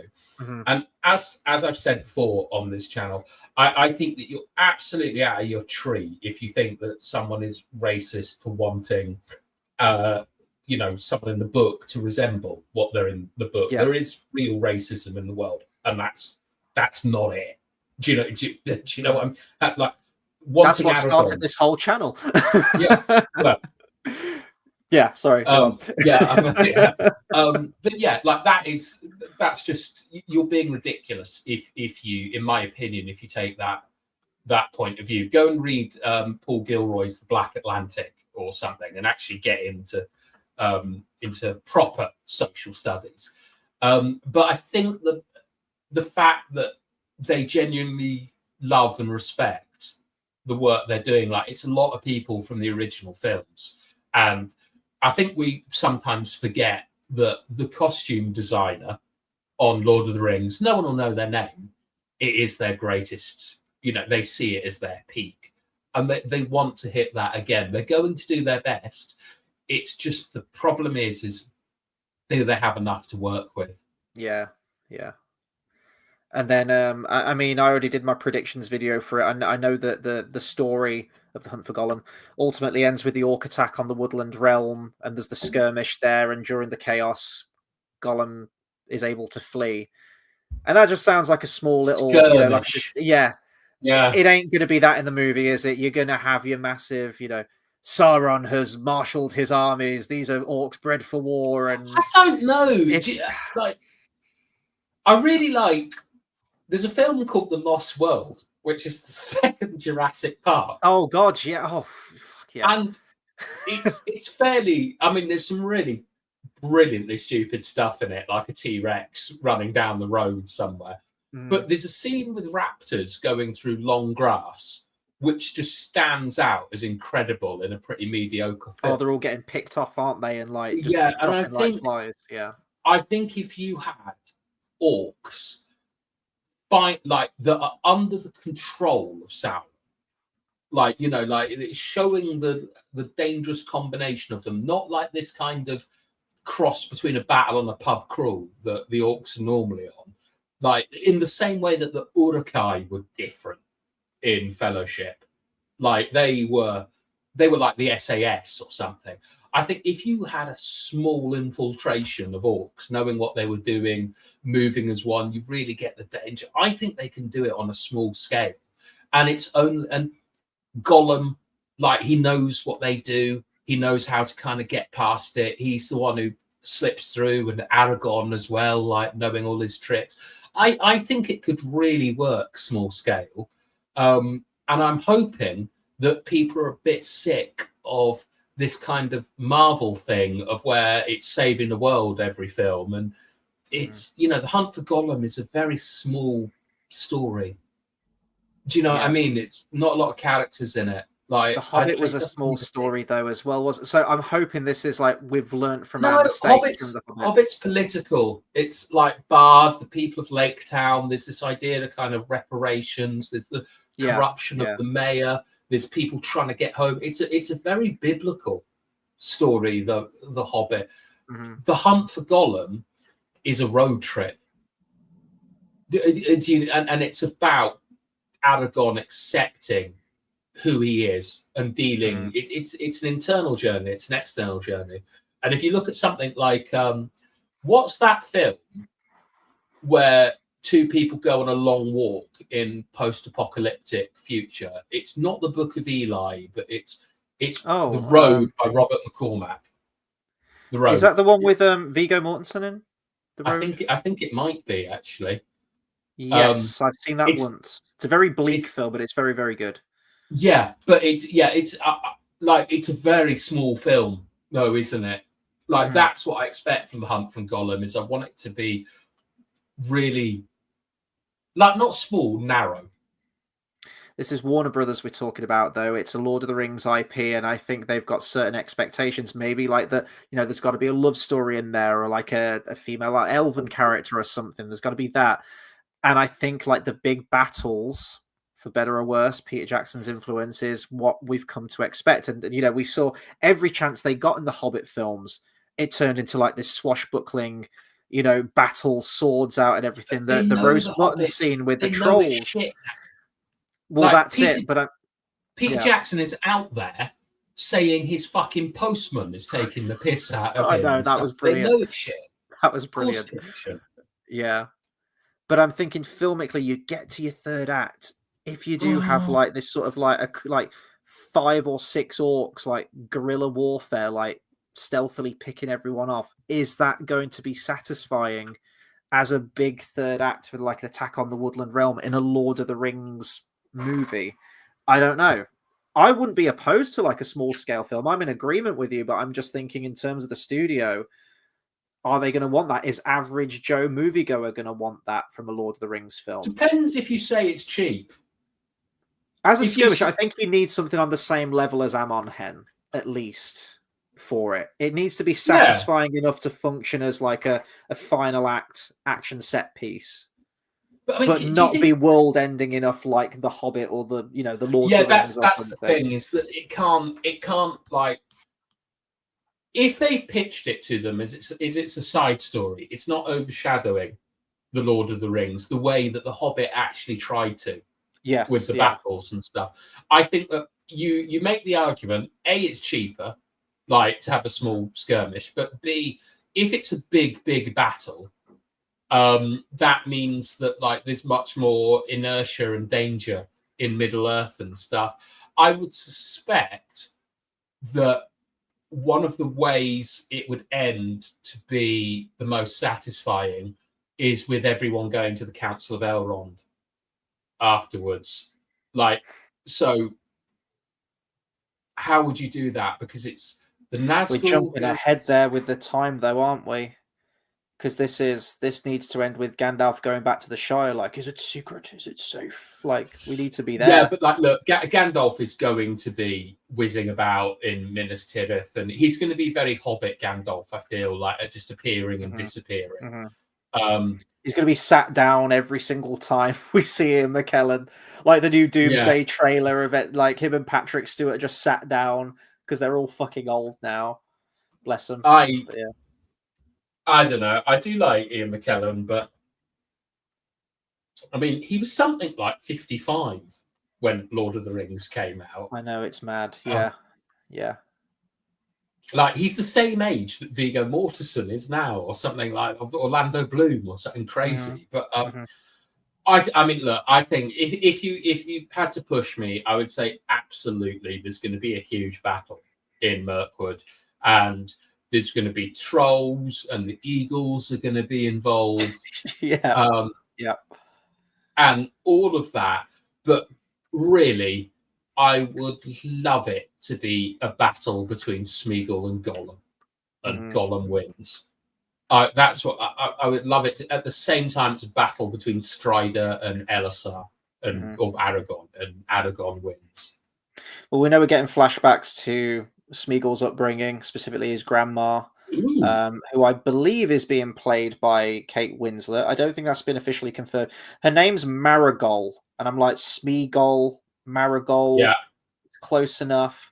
I think I saw an initial rumor that she was playing Gollum's grandmother, and then other people said, "Oh, she could be playing Gilryan," because she dies around about the same time that the first part of this story. Who is Gilryan? Aragorn's mum. And when I saw Kate Winslet, I was like, I think she'd be fantastic actually playing that character. I love Kate Winslet anyway. She's just an absolute like national worked with treasure. Jackson before, hasn't she? Lovely Yes, that's a good point. Heavenly Creatures, yeah, that's right. With the name, I'm thinking Smeagol's grandmother, which we know like she was the matriarch of the family. There's the whole like Smeagol in the books teaching his grandmother to suck eggs during like the riddle contest. He mentions that, and that she eventually threw him out when she realized that he'd killed Eagle. But I feel like we've covered all of that. How much more do we need to know? Doesn't he spy on people, learn their secrets, and turn it against them? I mean, I feel that's a montage at best, really. Yeah, exactly. And we've seen that montage. But you theorized everything with Rings of Power, saying like, "Oh, we're going to have flashbacks to Celeborn, and that's going to pay off to Galadriel's character."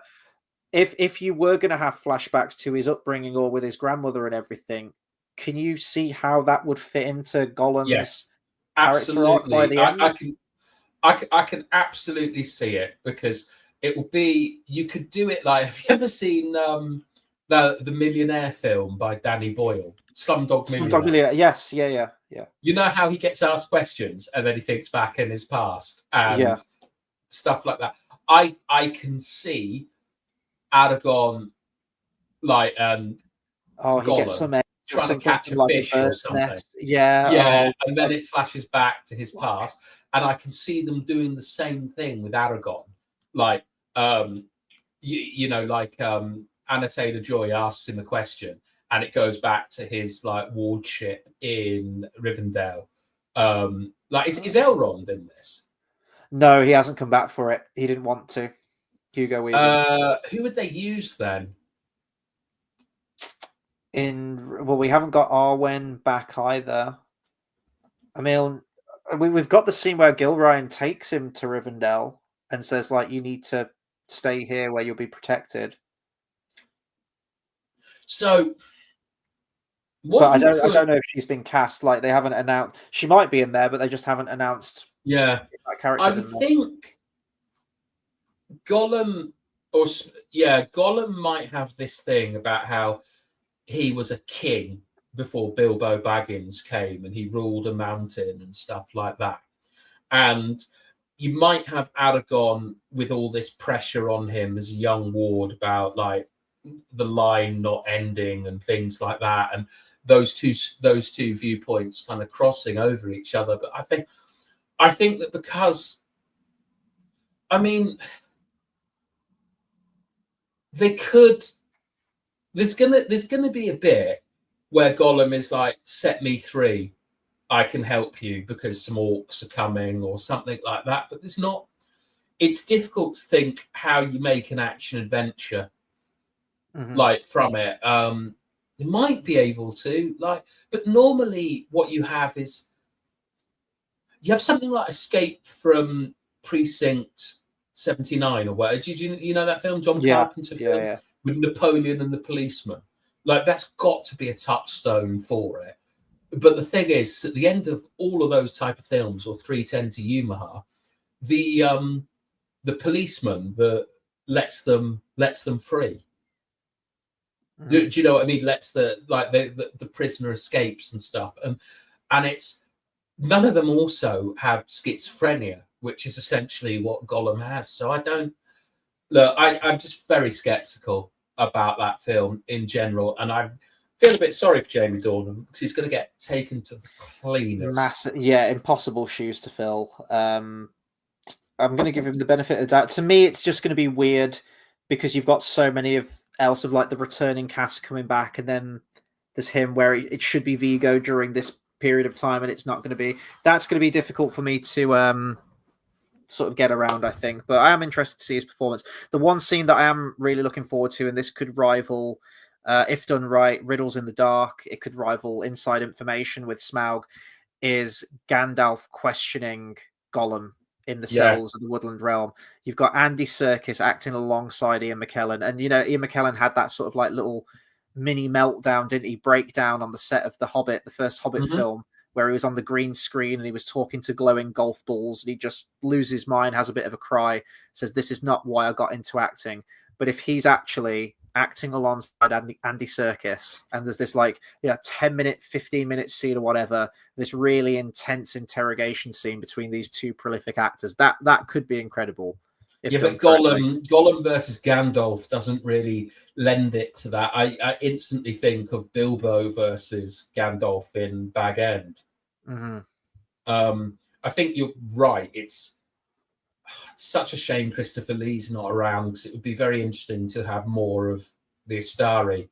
And, Radagast is portrayed as just a tramp, really, in the film. So there's nothing there. I don't know, man. We'll see. Right. Next year, isn't it? Next year. Yep. I'm just going to fire through the last couple of comments. Carl says the funniest part is the film was going. Oh, sorry, that's relating to Star Wars. One of the ideas from J.J. Abrams was the film was going to open with Luke's severed hand floating through space, holding the lightsaber. That was Space Odyssey 2001, where they throw the light, and then the lights. Someone's actually created it on YouTube as to what the original idea was going to be, and the lightsaber falls from the hand in space, hits the atmosphere of Jakku, crash lands into the sand, and it was going to be picked up by probably like Maz or something, explaining why she's got the saber. Would have been a fucking terrible idea. I'm glad they didn't do it. And Carl says, I've been here the whole time, just been building a Lego Iron Man. Enjoy the discussion between you both. Well, thank you for sticking around for, 3.5 hours. The length of a Lord of the Rings movie.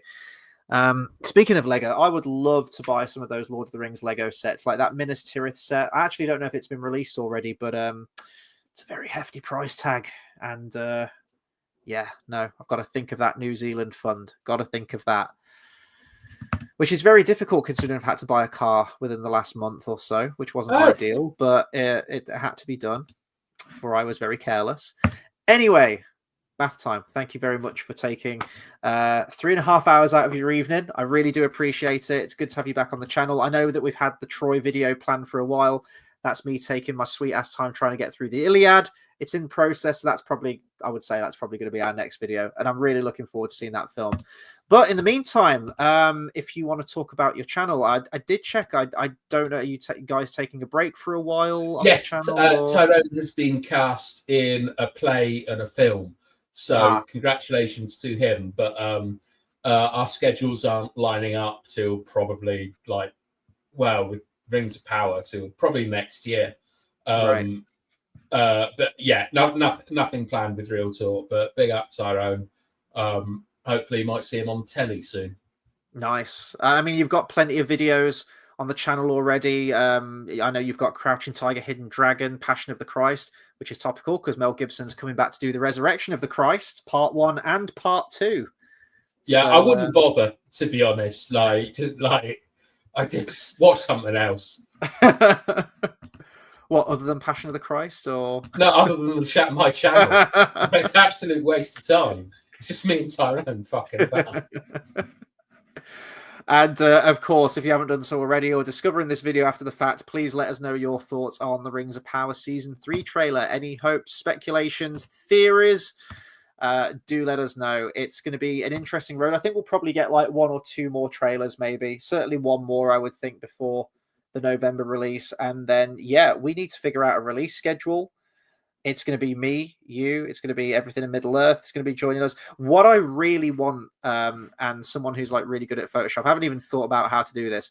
I want to take this picture and replace the faces with like me, you, and everything in Middle Earth, or the logos of our channel or something. I think that could be really fun to do. But yeah, it's going to be fun to do that. I'm looking forward to that. And it has the scheduling is going to be a nightmare. I'm telling you, I cannot watch 4 episodes on a Wednesday. I've got to try and get Harry Potter films watched in between that time as well.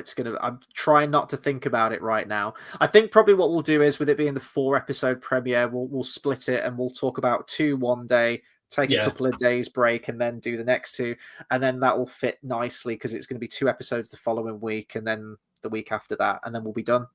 3 weeks, 2 years we've waited. And then after 3 weeks, it's all going to be done, for better or worse. But we'll have a great time anyway. And please do consider subscribing to the channel for more movie reviews. I believe, as we're getting towards the tail end of our Pixar reviews. Nearly there now. I think we've got just over a month left and it'll all be done. And with it being the school holidays, I am actually having a lot more free time now to do more on my Hobbit editing project. I've recently uploaded one of the current changes that I've done, one of the scenes that I've edited. And I am hoping to make a lot of progress on that film and work on a new sort of like AI scene as well that's a little bit more book accurate, which I'm very excited to share with you when it's done.